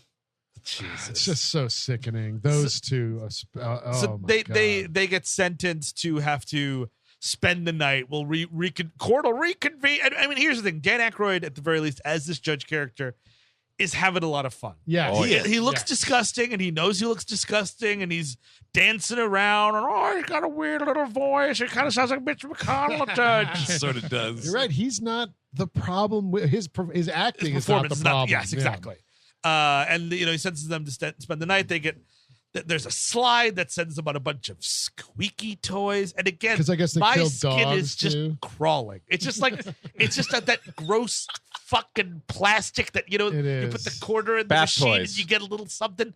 It's just that, and it's Ugh. grimy, and my skin is crawling. Chris Cabin, congratulations! Thank you. I feel very proud of It's myself. crazy that we've done this podcast for almost 12 years and we've never touched this until you came Because he along. banned it. Yeah. Well, see, that's why we need the VHS trailer game to come along, which Steve invented. So technically, this is his own undoing. That's I actually made true. a shit sandwich and I am eating it right now. The thing about the squeaky toys, Eric, it's so funny. You said they're killing dogs. I was like, wow, they're killing kids too. That's cool. Okay, You shouldn't have talked in class. Bone stripper for you. kids are the dogs of people, you know? You know why you're supposed to never lie, right? Because you go to the bone stripper. Bye-bye. Well, of course, we drown the children. We put the little bat toys in there to tease them in. It's just a fantastic way of doing things. Go get your rubber ducky. Go get your rubber bone scraper. Oh, look, it's a little tugboat. Why don't we take a breath of water? Well, I guess that's why the Mr. Bone Stripper would have been a roller coaster, right? Yeah. Get the kids in there. Well, Oh, right. What I need to know is, did the judge, this must have been a John Candy move. John Candy must have fucking gotten like the local fucking Def Leppard cover band Yes. to do the Bone Stripper theme song Yes. that they have for the fucking Bone Stripper. It's pretty so cool. weird. It's It's almost fantastic. like, is that, are they hearing that or Yes. am I just hearing That's a that? great It's, question. it's from speakers because it's turned on. You hear it come on. Yeah, it's deaf diegetic. And as we'll find out later, the judge loves popular contemporary 90s music. Oh, yeah. Oh, he certainly does. So, like, that's the whole. Yeah, he goes, "Good night, Irene." They fall through the floor into the squeaky toys, and then it is a hard cut. This was startling. One of the biggest jump scares of the movie. Boom! Smash cut to Daniel Baldwin driving a car. Oh, man. You're like out of the reality of what the fuck is Daniel Baldwin doing here? Because like it's so, when you watch these kinds of movies, and by these movies I mean like the SCTV SNL Yes. class of whatever movies, there's just a certain kind of folk that's going to Yeah. be in them. Daniel Baldwin isn't part of that. You should be Joe No. Flaherty, you think? Yes, totally. Oh, dude, Joe Flaherty go to the Bone Stripper? And that'd Oh, be so much fuck, better, that'd be great. actually. I would have loved that. I was thinking about this last night. This should be the cold open of the movie. Yes. Yes. Absolutely. Then Good it's kind of a call. horror movie. It's like it's just Daniel Baldwin. You don't know what's going on, and it's just he's being an asshole, and you're like, oh wow, what's gonna happen here? Bone Strip. You're like, oh shit, I hope I don't see those people again. Oh no, Chevy Chase is driving And to then Valkenvania. The more tension for being pulled over there. Yes, exactly. All that. The problem I guess, because we know that they did show the gory version to a test audience. They all said it was horrible. Fucking cowards. And it's terrible. But Man, like, the luckiest people on earth. Yes, Could you I will. imagine? That's like seeing the day the clown cried. You're never going to see that again. I am not going to co-sign the luckiest people on earth. I refuse. Well, it's just an interesting thing to see. I mean, yes, I would- would have much preferred it. I mean, that's the thing is if that's your opener, it's the only death in the movie. Yeah. And like then the rest of the movie is just like almost death. But also yeah. it plays better just because you don't know what's going to happen Yes. to them versus we already fucking saw this whole pile of shenanigans. So Right. it's a weird, like, when John Candy pulls him over, you're like, all right, well, here we go. I know the entire process now. And you think those Brazilianaires are going to be there for the body count, but they're not. But they're not. I had a false memory of them eating shit. too. Me too. Ditto. Yeah. I thought Digital Underground went in. Yes, I me thought the too. Brazilianaires Oh, went I in. knew I thought- Digital Underground didn't because I loved that song and that sequence of this movie. Whenever I watched it those 20 times, that was the one part I was like, okay, I can get behind this because it's fun. I let Shebadoa go too. I'm a big fan of the 90s music. They had so they're like it's like four like I guess they're supposed to be like Jersey scum kind of people or Yeah. Or Italian like crime whatever. connected Yeah. mark because they have guns and crack and all sorts. coke and whatever. They're generally Italian like. That just sounds like Jersey B&T to me. Sure. So they get pulled over. It's kind of funny where they pull out Daniel Baldwin. Like, don't worry, I'll take care of this. they And were passing around a handle of whiskey in the car too. Jesus. it's like two guys and two girls, and he's like, so you smell like you've been drinking tonight, son. Candy goes like, yeah, and he's like, you're gonna have to blow. He's like, I ain't gonna blow you to get out of a ticket. And then the girls goes, I will. And I'm like, I kind of want the movie where he gets sucked off by both of them. He has like mirrored sunglasses on, and it's like maniac cop kind of shit. John Candy and Bad Lieutenant. I'd be into that. Holy I shit. could be that. Dancing around with his dick out, worried about the Mets. Port of Call, Valkenvania. Yang, yang, yang. Dude, what do you think? Werner Herzog has to have seen Nothing But Trouble, right? Definitely. Oh, yeah. You Yeah. think so? I thought about remaking it once. This is the most American movie I have ever Totally. seen. The chaos of the legal system put on the pedestal it is meant to be on. And you would have to, of course, the eyes of a Canadian, Dan Aykroyd, one of the greatest directors, cut down in its prime, seeing America for all of its horrible excesses. He burned quick, but he burned bright. The judge character reminded me of an old man in my Bavarian village. Or did he watch and say, you should never watch this? Burn this. It's Werner Herzog setting a VHS tape on fire. And you want some lady is just hearing, I want to do it. Let me get I get the half Diane. It's just like, no, never hear this. This will haunt me for the rest of my days on this plane. Mr. Herzog, you understand that's only one VHS tape of the movie. You would have to go to Dan Aykroyd's house and get that. You know what? Never mind. Sorry, you're doing your thing. Oh no, they've made more of them. It's spreading. You know what? It's kind of a catchphrase now. I do not want to see the baby. Do not give me the baby. Oh, there's two of them. Absolutely not. Oh, man. I wish Mandalorian was saving these two fat boys. They do look like fucking Glebe Glops. They man. do not look human. Which And is- It's the nipple situation It's the 4 to specifically. 6 Yeah, They, nipples. between the two of them, they got 8 yeah, tits. it's not It's just great. too much. Honestly, it's a bridge too far. Make them just like fucking hillbillies and coveralls or something. Yes, exactly. And- Or coveralls that don't quite cover all, whatever you want to do. You know. I'm only gonna say this. cousin Merle. Yeah, dude, it should be fucking Cousin Merle with fucking Geach the smell hound. Yeah. Yeah. I'm only gonna say this once, but we have to get back to Daniel Baldwin. yes, please. I love And him. Daniel Baldwin at the time, he was still, and the cast of this movie, for a moment, you're almost like, is that Alec Baldwin? Yeah, oh, like, yeah. it's like a Yeah. shifty there. He's looking okay. He's looking is. pretty good, and Yeah. he has he is the reason for the one big laugh I had is when the judge takes out the big bag of coke. Yes. and just like slams it down. Well, party favors here.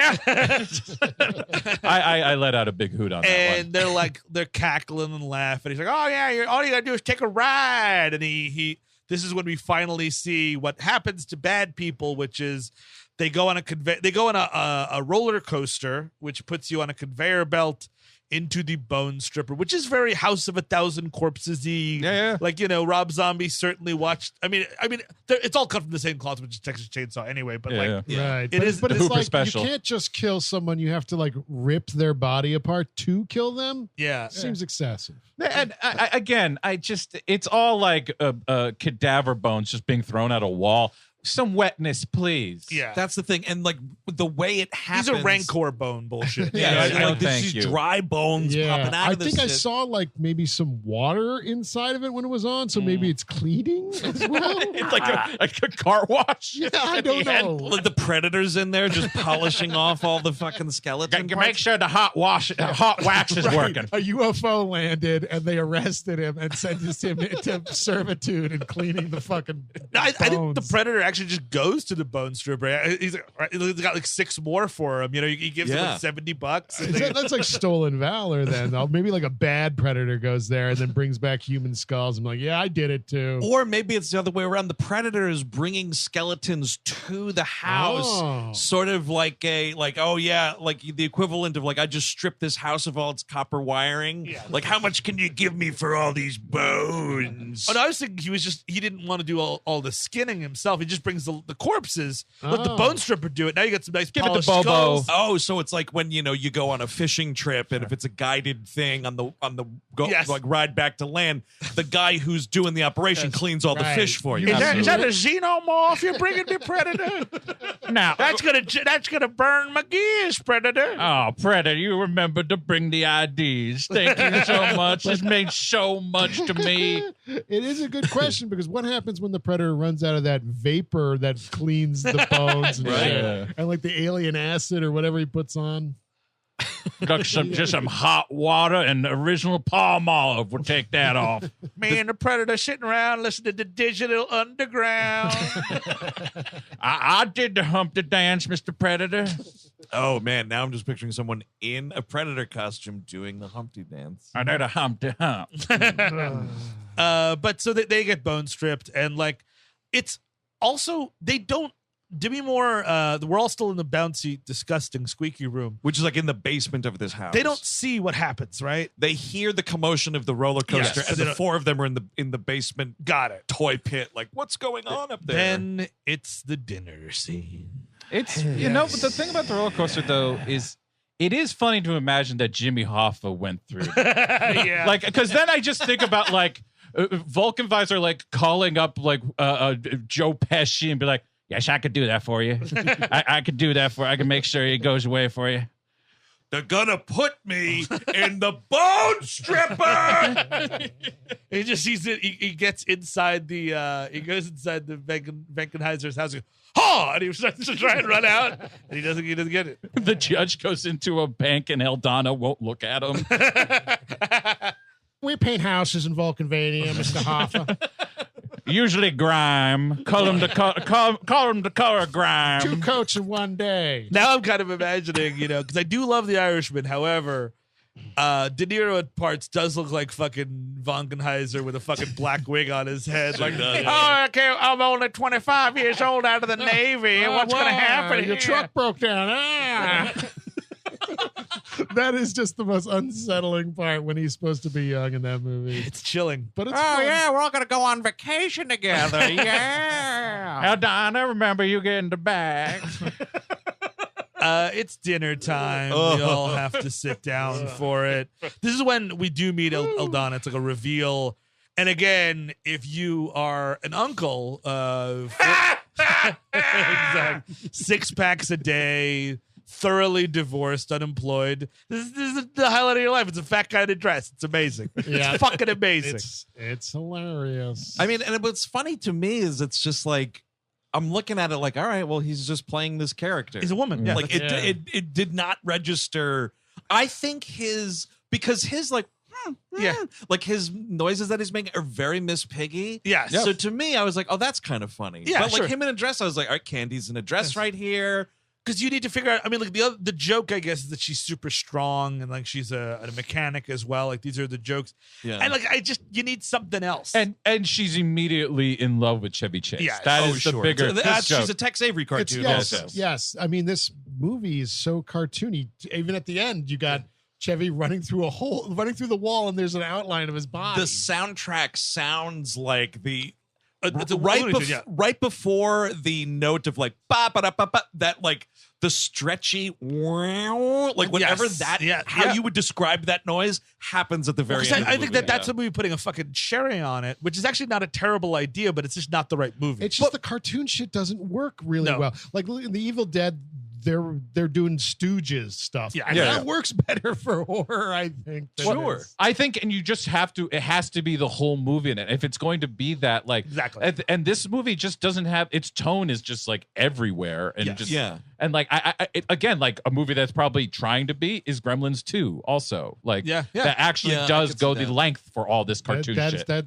That's a good example of where it works. Yeah. Well, it's interesting, Eric, that you're saying, with Evil Dead and like Stooges, because it's a streamlined one singular comedic thing. This is like gross out humor and makeup stuff and a fat guy in a dress and pratfalls and Chevy Chase. There's too much different kinds of silly. True, yeah. Daniel Baldwin, really, really, Mr. Aykroyd. It's just too, like, even though I like the bazillionaires, it's just all too much. You're right. It's too much. Well, for all of Dan Aykroyd's energy in it, he's never menacing. No, he's not. And that's something that kind of has to happen. Dude, I don't know. The fucking Dan Aykroyd Chevy Chase fight towards the end, which is also one of the funniest things you'll see. Sure. There were parts in that where I was like, oh, he's kind of, but like maybe half a second. I need to be scared a little bit about this guy. And like, the jokes are more like it's him eating the hot dog with the penis nose. That's where it's we like are. it just kind of deflates it. Like it doesn't give me that oomph that so I we've need. been dancing around this hot dog. Yeah. It's white as a ghost, folks. I mean, like that's. I guess it's a bratwurst. If it was, I guess so, but you still gotta fucking sear it. You know what I mean? You want to brown it a touch. It's boiled and it looks under and it's just wiggly and it's nasty. You got to cut those little tips off. You got to cut the tips But I off. gotta say, That's the best part.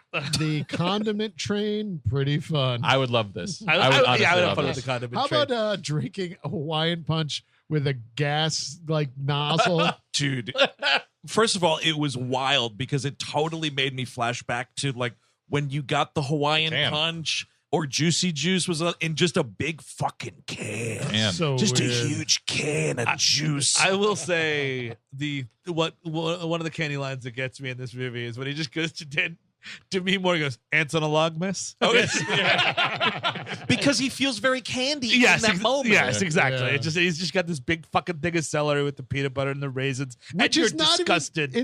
I guess I'm not looking for that, but given all the food at this table, that I would chow down and that gets some protein for sure. Yeah. But it's also, I mean, it's a great candy, delivery also because of the fact that like it's actually a thought about delivery in the sense that like, here's this gross scene where you can gross hot dogs, this, that, and the other thing. And what he offers her is a child's after school snack. Yes. So fucking totally out of left field and not related to a hot dog at all. But this is a candy Hall of Famer. He loves doing this kind of joke. I remember in Harry Crumb, he does the same thing with the cherry Coke. He's like, "Madam, could I interest you in a cherry Coke?" Yeah, you're totally right. Also, the other lady in this movie who was an SCTV woman, I got to look her up. She's also in Who is Harry Crumb. But it's just him. And I mean, like, Valri Bromfield, by the way. Sorry. Yes. He's dousing it in condiments, which is probably the best move, Yeah. honestly. Like, you want the ketchup, you want the mustard, you want some relish on there because Some cornicons. I could do Let's that. hide it's on the a hot dog. and it's on a white bread too, like a very old. Just Wonder Bread, and it's a fucking disgusting. Like John Candy as Eldora or whatever it is serving the food. Yeah, and she's got the fucking wiener and the tongs, and Dan Aykroyd just puts out his hand that already has the fucking bread in it. Oh, yeah. And she just puts it in and he closes his hand and the bread just around that fucking dog. It is disgusting. I'm gonna start puking. It's so bad, folks. It's worse. I'm in a bad way right now. He's so they make it honestly. Dan Aykroyd, to give him a lot of credit on this one, when he's about to take a bite of this thing, you are already like dry heaving, like the shaking and the O face. Yeah. He knows how fucking gross it is. Yeah. And he knows because again, awful movie. Aykroyd committed to this performance. Sure. He knows that if he shakes it, It's a gonna jiggling fucking white hot dog looks worse than a standing still hot dog. I got to tell you, I'd rather watch Dead Alive scene. The the grandma eating her own face out of the soup Yes. Of bowl. course, yeah. Oh yeah. Yeah, Much at more least that's- dignified. Yeah, it is. At least there was silverware. Please. I'd rather eat grandma's face, honestly. Yeah, At least that movie had some kind of tone. And at least it's New Zealand, so you forgive it a touch. Got to point out another good Chevy one-liner here when Dan Aykroyd is introducing Eldana, and Aykroyd has the line about like, struck dumb at birth by a thunderclap. And then Chevy Chase, without missing a beat, goes, oh, my kind of woman. Fucking funny. This is when he reveals all the banker stuff. We also set up that there are gas pockets that explode occasionally. Well, that's like what's cool. Like if you were more of a Hooper type director, you would play up the fact you are literally like sitting above hell. Like there's fire and hell beneath you, and this guy is essentially the devil. Listen, at the end of this movie, when the fucking ground opens up and whatnot, you should have seen one of them fat baby pigs fall into Yes, it. thank you. The only one who gets it is the lady cop. Yes, the cousin. Yeah, she's in an outhouse and the whole thing goes into the fire. Oh, right. That's kind of funny. Yeah, one thing I do like about the judge here is all of his antiquated expressions and stuff. That's kind of fun, Yeah. Because at one point he says that because I think this was when they first fell on the squeaky toys, and John Candy's like, "Well, you didn't have to do that. I recommended a fine and citation or whatever." He says something like, "Oh, those hot pistol lily walking city chickens." Shit like that is just he's having fun on the. beautiful. I mean, I was surprised how much I kind of enjoyed the judge performance. even Yeah, though he's it's sort of like spiders in a birthday cake. Well, I'd rather hug a bug. It's just so stupid. So and- how did the spiders get in the birthday cake, do you think? I mean, I guess were somebody they has- intentionally baked in, or was it like you left a Well, cake I out feel and like you spiders bake a got it? cake in that house. Somehow spiders are finding their way in. Sounds to me like somebody never known about a birthday cake spider. They put into the cake. Valkenvania special. And Taylor Negron and his sister decide to leave. Like this food is disgusting. We are leaving, which is very funny. Yes. So this whole thing is so great because it's like, what's her face stands up and she's got this Uzi, like you're not going anywhere. And then Taylor Negron, again, hilarious comedic actor, rest in peace. Him just being like, all right, fine, we'll go this way. And they just jump. He just Through the puts his window. face into this window and they jump out. God damn. And also, not for nothing, who jumps out a window at the end of a really creepy dinner scene? Marilyn Chambers and she Texas sure does. Chainsaw. That's how she Yeah. gets out the house. And in this case, you might be throwing yourself to be impaled by a rusty, Yes, car that's door. true. And that sounds like a great. Please, They- please. She does try to shoot them as they flee. They eventually make it to the moat, the gully, I believe John Candy calls it. The toxins. It's toxins. And you're just swimming across it. Oh, it's the my toxics. The Yes. toxics. God. Well, I was worried they were going to melt on the other side. That's like what I thought we were going to RoboCop. go full chud. Yeah, exactly. Yeah. Like their faces are peeling off. And I shit. bet you that's something that probably. Because got you cut. never actually see them again until this. Obviously, whether it's a reshoot or not, the button Right. scene Well, with them and Candy. John Candy finds them and like, oh, I have to take you back or whatever. And then What they if you're promise just him. getting sucked off by everybody? It's just like he gets sucked off by Daniel Ball. That lady's like, "Oh, there's only one way you're gonna let go." And he puts on the mirrored sunglasses, and then they go, "They have to suck him off." But, yeah, then he makes both Taylor Negron and this lady suck him off. I got 6 blowjobs in one night. But he says to, quick hide, and that's the last you see of them. Yes, forever. They do start planting a thing about like they're saying to John Candy, like, you're a good guy. You're not like the judge. You're better than this. You should come with us to Brazil, blah, blah, blah, blah, blah. And then they hide and are not seen until they indeed wind up in Brazil, which, by the way, the two of those, Fausto and Ronaldo and then John Candy's character in Brazil, give me whatever that movie Oh, is. hell yeah. Sure. Yeah. What is that about? Oh, He's yeah. fucking Ronaldo at the end. He's like, He "Oh, sure my is. little peach over here," or whatever he says. Yeah. She puts his hand on her ass. Yes. Which is a great move because like Candy sort of like puts his hand like on her back or something, and she's like, butt stuff. Oh, this is also a case for a good crossover. You have John Candy put Michael Caine in fucking jail for blame it on Rio. When I like he is it. fucking there, he fucking busts into the birdhouse and he Oh, fucking dude. takes him. Before any funny business can happen. I like it. I like this. Dude, it's the SCU, man, the scumbag cinematic universe. Hey. 2 of the scuzziest movies I've ever seen connected. They meanwhile, Demi Moore and Chevy Chase are sent to bed. This is where they make out a bunch. She says that you're nothing but trouble. And this is where we know we get more like, ooh, eerie. And it's just like, it's hard to picture anything in this being scary because of the tone. And you get the eyes in the painting, which could be scary in a scary movie. Painting, it gave me a hardcore like Giallo vibe. Sure, yeah. You know, and I was like, oh, that's kind of neat. It has no business being in this movie, but nice shot. That's a fucking Dean Cundy special right there. And then the bed starts spinning, which is yet another mechanical apparatus that doesn't matter. No, trying to force comedy through your production design is generally a terrible idea. Yes. And it's like all of these wacky contraptions and shit. You can do these contraptions, just make it a haunted house. Yeah, sure. You know, and then It's suddenly, ghostly. the hallway's trying to kill us because of the ghosts or whatever. I was I really wanted to make a Buster Keaton kind of comedy here with a lot of contraptions and physical comedy, and I failed, didn't I? Yeah, I just fucked this right up, didn't I? Oh, Vakeman, I'm sorry. I am sorry I made nothing but trouble. Oh, Vakeman, I'm sorry. Oh, well, it's a failure. Oh, you know what? Have Dickless open the containment unit. I failed. Do you think there's any of those prints? Is there a print somewhere with that original cut? Can we get the Aykroyd cut? I would if love. we're doing Snyder cuts, Absolutely. you know, we could. Why not? Mr. President, if you do not release the Aykroyd version of Nothing But Trouble titled Valkenvania, we will destroy 7 cities. I mean, Biden's in the pocket right now. If you throw this to him, he might just do it. Yes. Oh, man, ladies and gentlemen of the United States, I got a major update here. It's going to be so fun. First of all, Valkenvania cut, Nothing But Trouble coming out in theaters and IMAX is near you. Yes. Also, my friends, weed is legal, so enjoy Nothing But Trouble.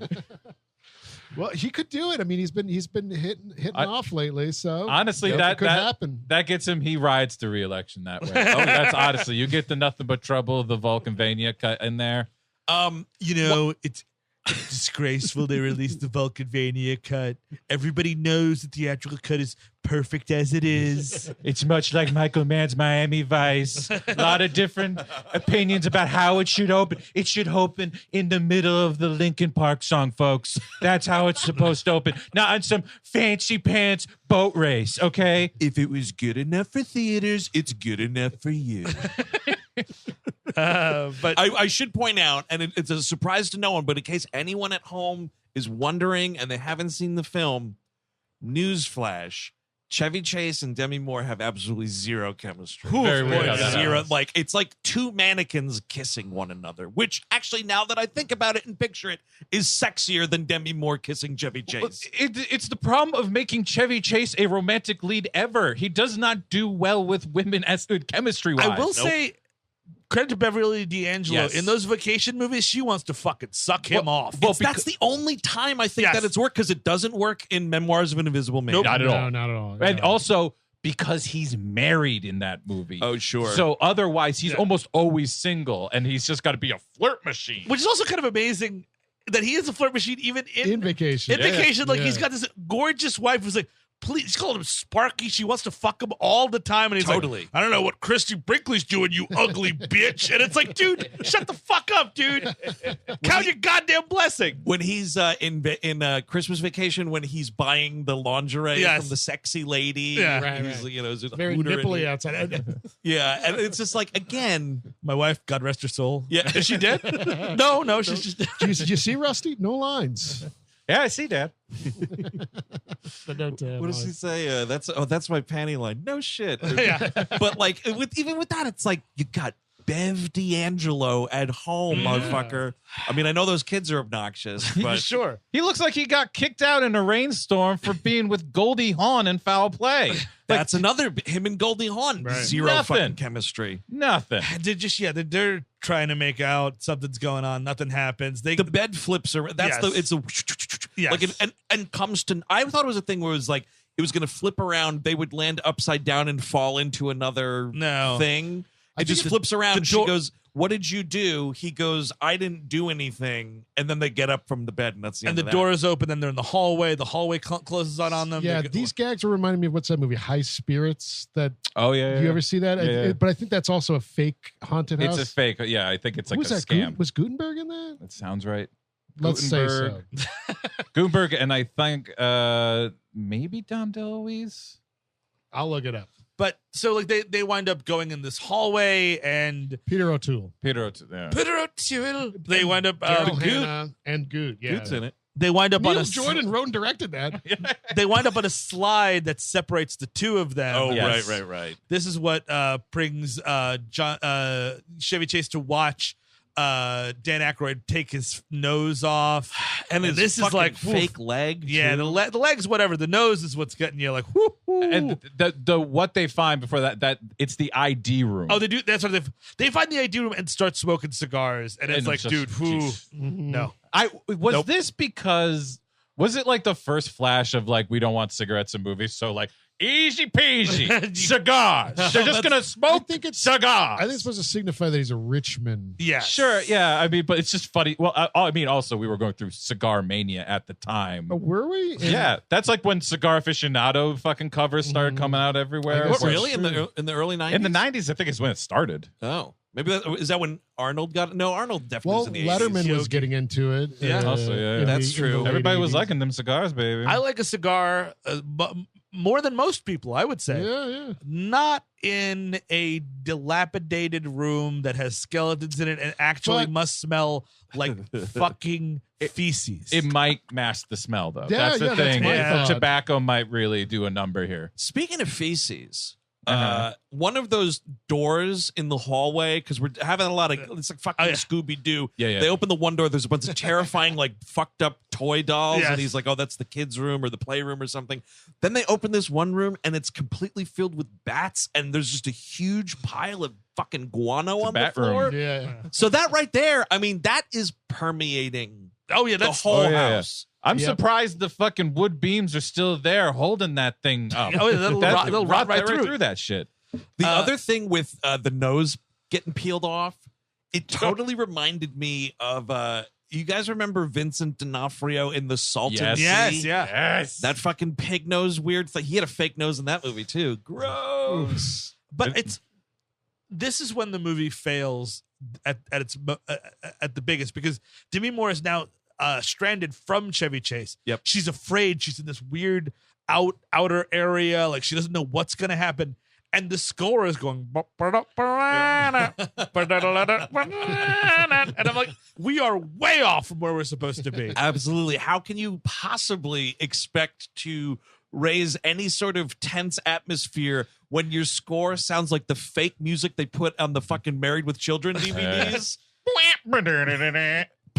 Like, it's fucking like you just one of those things where it's like, did no one think about this? Exactly. If there was just a tinkling piano, like, oh shit, what if Demi Moore dies and Chevy Chase lives? Who knows? You know what I mean? Like you can get into that. The music's a total failure here. And then also, like, man, it's just like, yes, the hallway moved. Yes, the safe collapsed on the day. All these fucking traps are just so ridiculous. The fact that they're building like slides within the walls. Yeah, I mean, also just I don't know, man. It's gonna break at some point. They should have just made the H. Holmes Murder House movie or whatever. Oh, hell yeah, That's what dude. this should have been. This I is was why they have watching something. HOAs, by the way, so you Oh, don't yep. just to your house. Like no Rube Goldberg machines. A, that you need to make sure you cannot paint your door red, and B, no Rube Goldberg This machines. is why I hate the HOA by me, because I'm always trying to put in a bat room or whatever. Now, Mr. Siska, I must ask you, do you have a slide in your house? Oh, No. the other thing we're forgetting about here, before the nose comes off, he takes his fucking wig off and his head is completely misshapen. Yes. Yeah. That's weird. It's disgusting. A little callback to the Coneheads or something. Dude, that's what I thought. I can see But that. this is the result of the slide. Chevy is Yeah. in a bone pit that is Yes.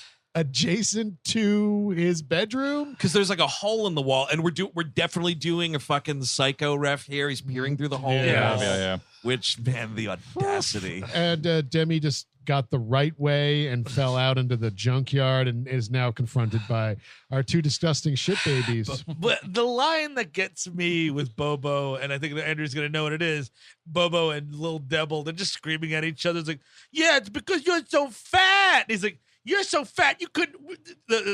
We got so fat we couldn't finish high school. A humorous. And then it's just like, you ate too much cereal. Yes, it's like, Mr. Valkenheiser, I don't know how to say this to you, sir, but your grandsons are too fat. They can't educate them anymore. They're simply too fat to learn. They're just they must have destroyed every toilet in the school. Oh, See, that could be. every time they're in the cafeteria, it just all goes away. I was pissed off that one of their things is like they appear to only consume cereal. Because listen, I'm like a level 10 Jerry Seinfeld with cereal. Sure. I love cereal almost exclusively as a nighttime snack when I'm look at stoned. you. Okay. Not really a breakfast thing, oddly. Sure. But like I'm watching this movie, they're talking about cereal. There's all these like cereal boxes adorning their fucking dilapidated barn they live in or whatever. And I was like, if I come out the other end of this movie and it makes me hate cereal, I'm going to be fucking furious. I would have just loved it if it was just like grape nuts. Well, that's It's just ruined like- grape nuts. I was shocked. I love grape nuts. Apparently, the man with the iron stomach over here, you had a fucking hot dog yesterday or today.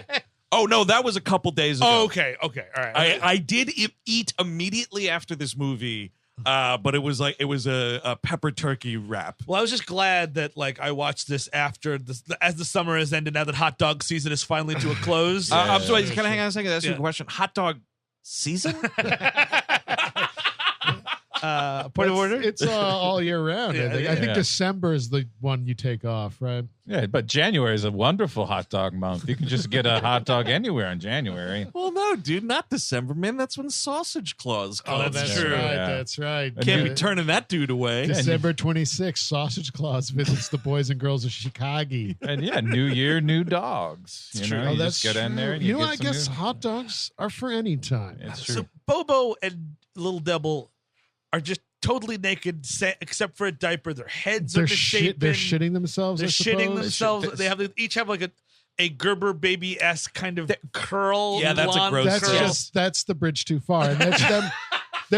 That's like them trying to do that's the button on the joke or something. It's not. Yeah. You can't do that. No, you can't do that. It doesn't, and we really must talk about their torsos. There are double nipples on both of them. We Yes. got each of them is gifted 4 tits. 4 tits. I saw the tits. So there's really more than. There's maybe an they- undercarriage. yeah, There's an there's- undercarriage. no, I know there's more tits, but there's Oh, you don't more know about nipples? the nipples? There might. No, I I know don't- the I second set of tits Oh, is okay. nippleless. No, So it's nippleless? like Okay. you got the tits, and then you got the sub tits, which there's no Right. nipples, and then you got the gut, and then you got the fupa below that. Well, the gut is very important. It doesn't just start immediately. We got a little bit of slope going on here. it's a low hanging gut, which Yes. is very, very weird. And it makes it when they walk, it makes you want to vomit even more than you did Yes. before. Them walking. Because they're the guts waggle. And it's going in on itself a little bit there, too. So It's- Dan Aykroyd put this on, waggled around, and was like, "This is going great." I can't wait to film this. yeah, I think Yeah. that was it. Now I'm imagining Alfred Hitchcock speaking of Psycho. Yeah. Please do not be alarmed that I am dressed as a diaper baby, but it's for the next scene. But if you move one more time, I will nail your feet to the floor. It would be a perfect cameo for him. right? Oh, yeah. He kind of looks like one of these fellers. He definitely does. Hello. My name is Bobo. Good evening. Please stop staring at my 4 tits.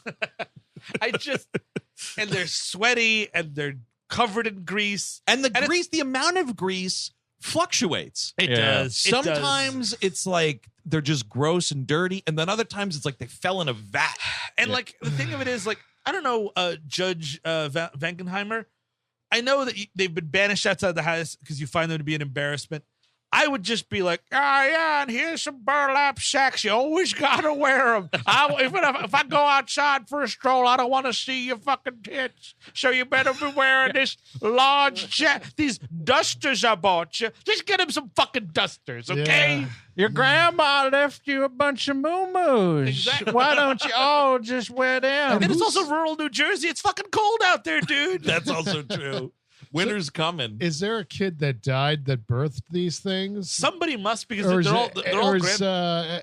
Ed Lona or whatever? Did she? No, she's a virgin, as I can tell. Yes. And of she's course. also like the judge says repeatedly that it's his granddaughter. Yes. So where is the parent of this? Interesting. Yes. Because then And John all that. Candy.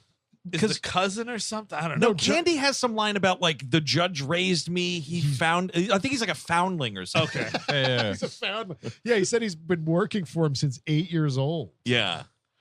But so Demi Moore, in a twist, like at first she's terrified, but then like I guess to save her own life, she becomes fast friends with them. They're playing cards, and like she starts talking like them as well. Which it's pretty savvy like for this character, pretty Sure. cool. It's true. But Pretty gross for me to have to watch. yep, exactly. Because whatever she's doing, and it could be the greatest thing ever.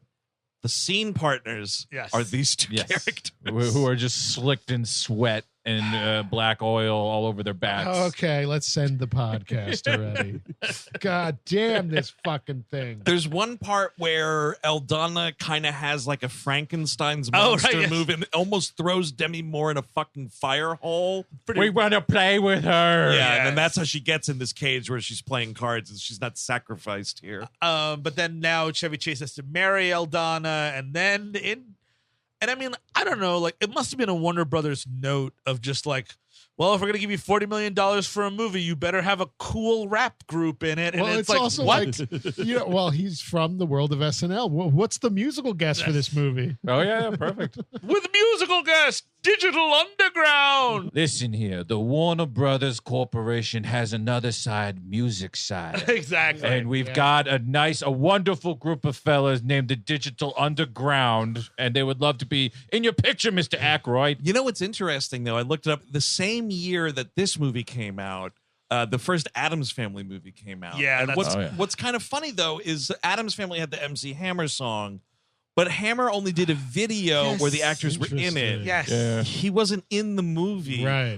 But what's funny is that's a great movie where if you had MC Hammer cameo in it, it would kill it. Yeah. The reverse is true here. This movie is so fucking terrible that when this left field cameo happens, you're like, oh my God, the movie is saved temporarily. Yes, that's exactly how I felt watching this. There's a good gag of one of the guys in the band when he first sees the judge. He takes off a pair of sunglasses, then another pair of sunglasses, and then another pair to be like, whoa, I'm surprised. And then he's like, oh, you're a musical brand. Prove it. And they just do a number, and it's just like outrageous. Yes. I mean, it is the best part of the movie because the It song's is. pretty good. Yeah, and the judge likes it. He gets he out his starts organ. dancing. He does an organ Playing solo. the- oh, just man, like, Gross town again because we're playing this organ and we got to do close-ups on his old disgusting oh, yeah. hands. With the bikini girls all over, like, oh yeah, next there's to a him. babe like coming up next to him. Oh yeah, you gotta ask my D.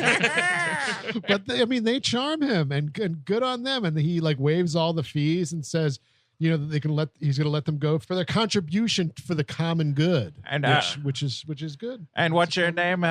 Tupac Shakur. Okay, I'm going to talk to my friends at the LAPD about you. Just to give them a little bit. I'm a fantastic musician, you understand. But the attitude, I don't know. Yeah, I mean, that's the sad thing is that man only had so much time on this earth that he had to spend so much of it in nothing but trouble. He had to spend it in nothing but trouble. He made multiple movies with Jim Belushi. Oh, yeah. Goodness gracious. That one with Tim Roth. Ooh. Oh yeah, I mean, I think the only time not the only time, but like he dodged stuff with like Poetic Justice. Yes. Great movie. No fucking weird comedians in that movie. No SNL alums either. Exactly. Thank the Lord on that one. But they also have to.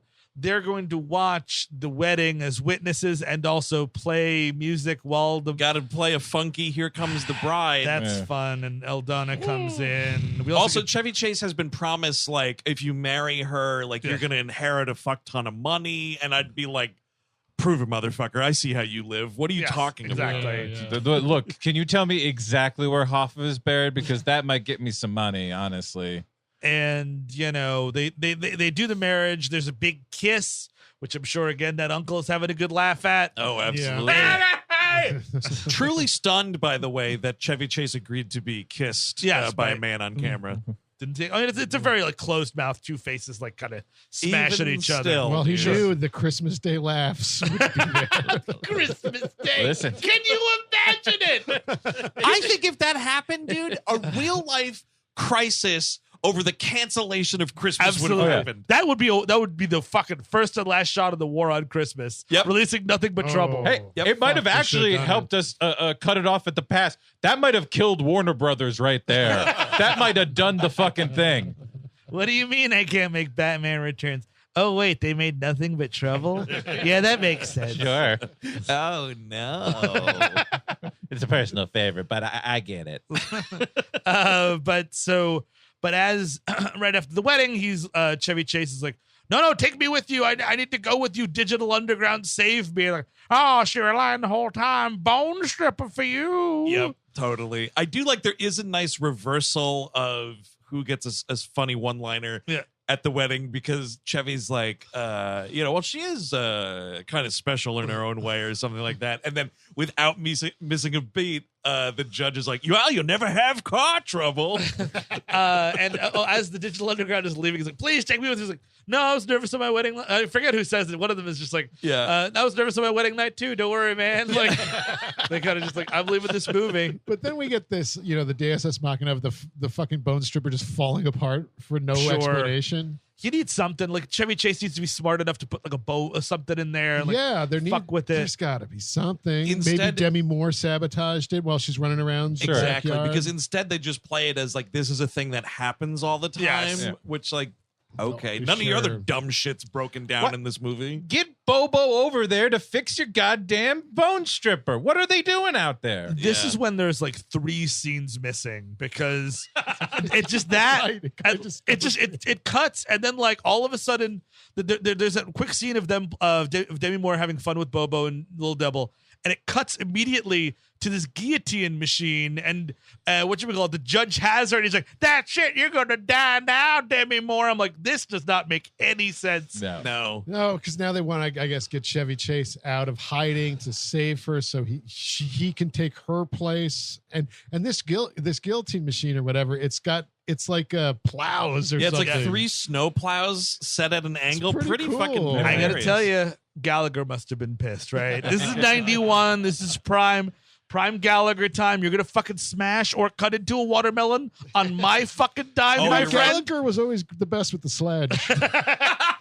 You're right. They do test this out with a bunch of watermelons. I forgot about Yeah, that. nothing but legal trouble for you, you sons of bitches. Yes, a mustachioed comedian came in here once. He had a set of hammers with him. We took that from him. We also took all of his watermelons, 200 in total. He's watching fucking Nothing But Trouble. He's like, oh my God, Sheila! Get in here, Sheila! They stole my plowatine bit! They stole it! Now, not only do I have to sue my own goddamn brother, now I have to go to war with Dan Aykroyd. Oh no, my legal fleet is thinning out. And then he disappeared mysteriously. No one ever noticed, though. Son of a bitch. Dan, I could do what Dan Aykroyd does. I could have been on SNL. I could have been the Digital Underground Mark. Yeah, well, they had the Humpty Hump. Well, I had something pretty anti-Semitic to throw back. I don't know if that's even music, Mark. Exactamundo. But so like they tired of this thing, and it's like you better come out in 5 seconds, or we'll cut her in half. And Chevy creates a distraction by throwing a barrel of oil into a bunch of other Donkey Kong-esque barrels. He causes a huge explosion to which these fucking things, one of them just goes, I think I dirtied my diaper. Because you And I'm needed like, it. You needed. We knew they were wearing a diaper. We needed to know that shit was coming out of someone's asshole.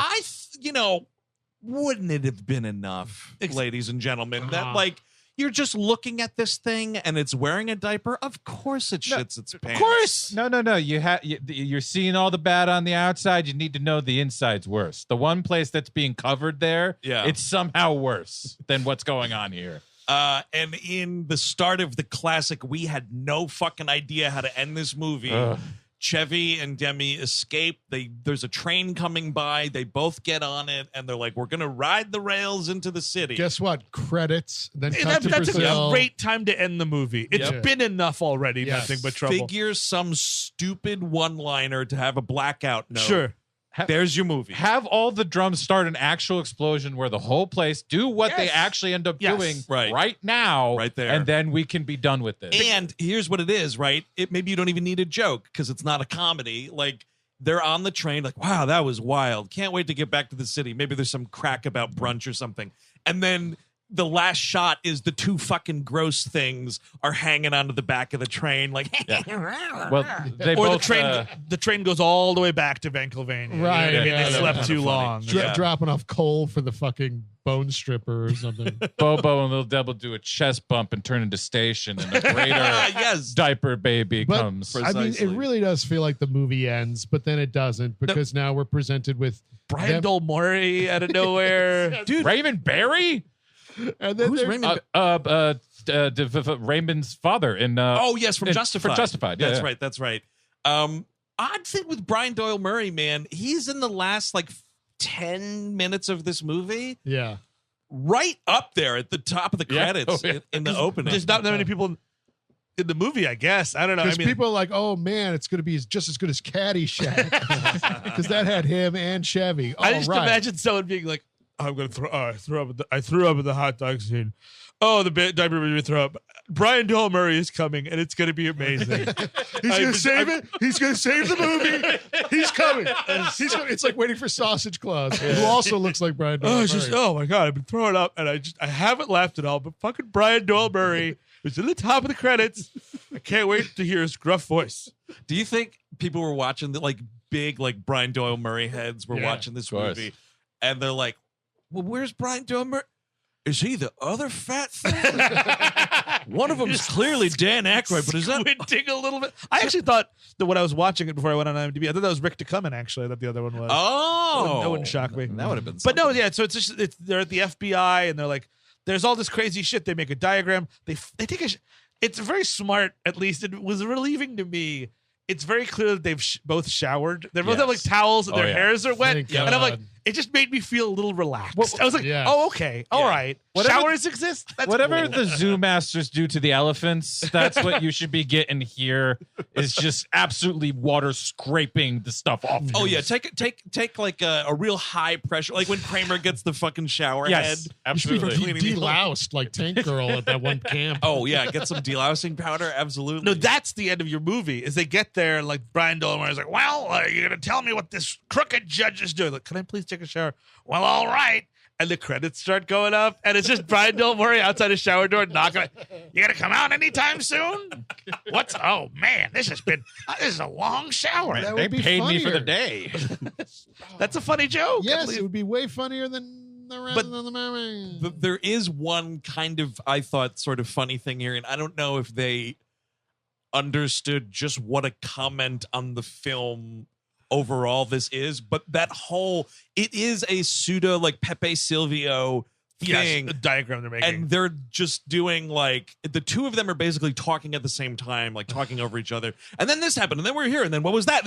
And I was like, oh, this is like a perfect encapsulation of just how little sense any of this makes. Nope. Like they're literally trying to explain the movie, and they can't, and they stop, and they're just like, well, this is this was stupid, but this is what happened. Well, maybe if you see it, you'll understand it. So they drag them to the FBI, the military, and the police, it seems. Jersey troopers are all on their way to the Valkenheiser estate. And so they get up there, and of course, Dan Aykroyd comes out. What do you mean? I'm just an old man. You might want to take a look behind you. There's a bee's nest. Oh, yes.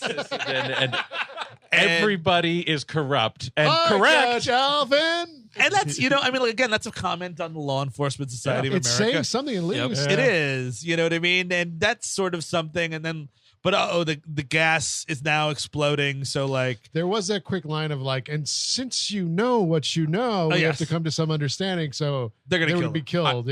I was waiting for the Bonnie and Clyde times 10 for Chevy Chase. Don't show Demi more. I can't handle that. But let me watch Chevy Chase get the Sonny Corleone times 10. I'm good. Or I want to watch fucking Brian Doyle-Murray Platoon explode from a gas pocket. That would be great. And here, the one I was almost going to say was another Deus Ex Machina, but they did set it up at least when they're driving through the town. It says caution sinkholes. Yes. Oh, okay. Yeah. So everything starts to sink and explode. The house starts going under, and Chevy Chase gets into his shitty Beamer and drives away. You don't see anyone die really. You don't see Adora die. You don't. The cousin falls into the fire, but you don't linger on it. Yes, yeah. So it's and then it's the second ending of this fucking Return of the King situation where we're watching it on. He has a nightmare, and then she's like, "I'm going to take a shower."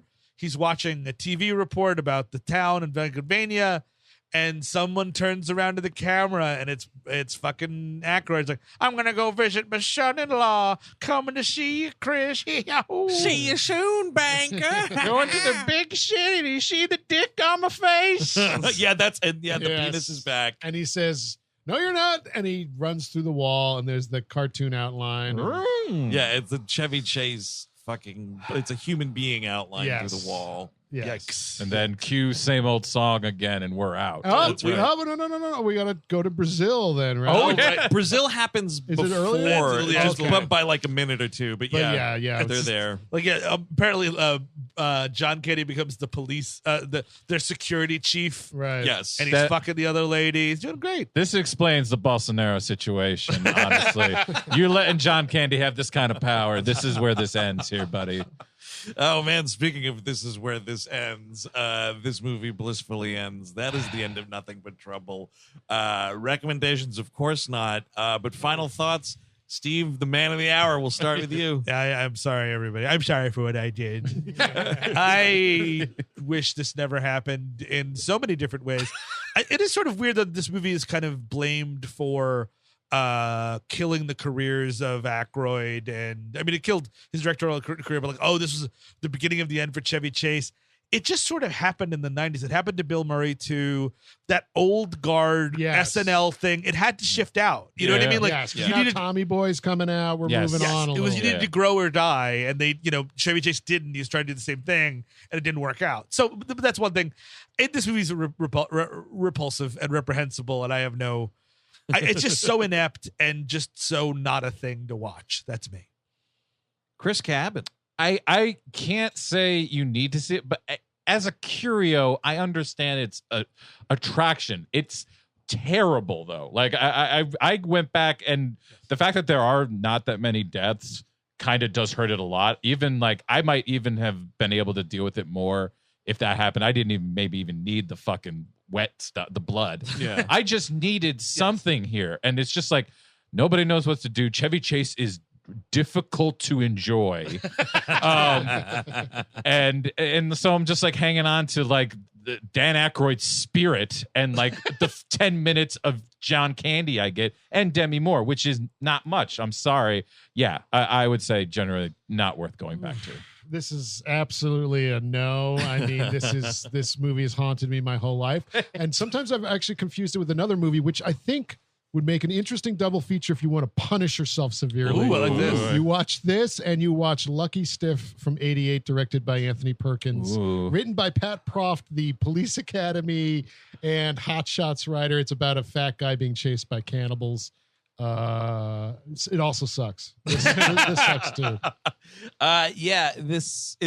It's really a repulsive film. There's really nothing else to say about it. I mean, I guess I do think because it is so bad and it's such a what are we even doing here, that it is a curio. And if you are curious, if you big SNL buff, Sure. SCTV buff, it was a big, SCTV reunion as well as SNL people. So like, there's that. I don't know. See if you will be disgusted. It is fucking terrible. And Steve, you're totally right. I mean, this comes out and then Chevy Chase goes to Memoirs of an Invisible Man, Cops and Robertsons, which is terrible. Ooh, We that's will a be back future for that one. That's episode. a total stay tuned. That's him and Jack Palance. Oh boy. At least everyone's Vacation. fucking well bathed in Cops and Roberts. Yes. Sure.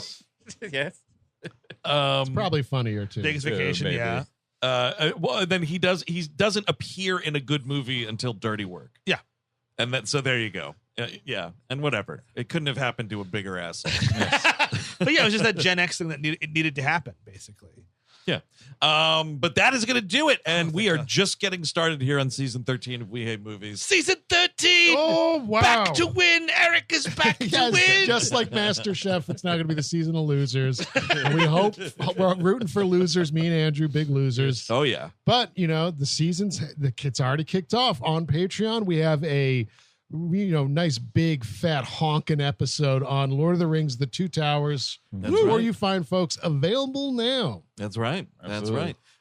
And what else is going on this month We on got a Patreon? Melrose 210. Oh, sure. That's a lot of Yeah, fun. The 90210 is Brandon interfering with the life of an ice skater. Weird.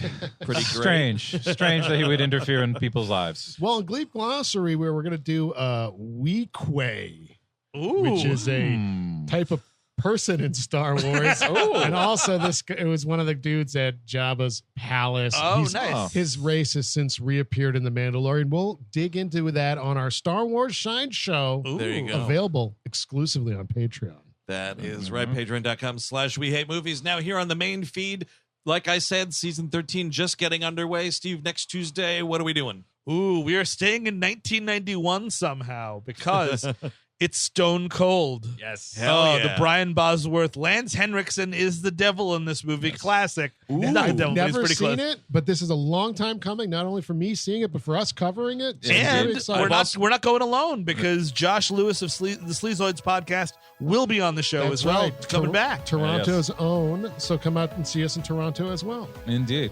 And I haven't seen this movie either. Really? Yeah. Oh, man. Never caught it. Oh, you're going to be very I've happy. heard legend of Stone Cold, and for like the first 5 years of me hearing that legend, I thought it was something having to do with Stone Cold Steve Austin. You thought you loved Lance Henriksen? You don't love Lance Henriksen. Yes. You will after this.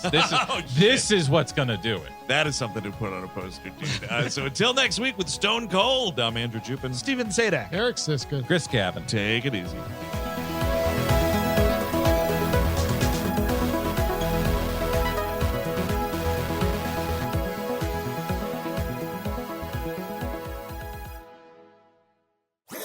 That was a HeadGum podcast.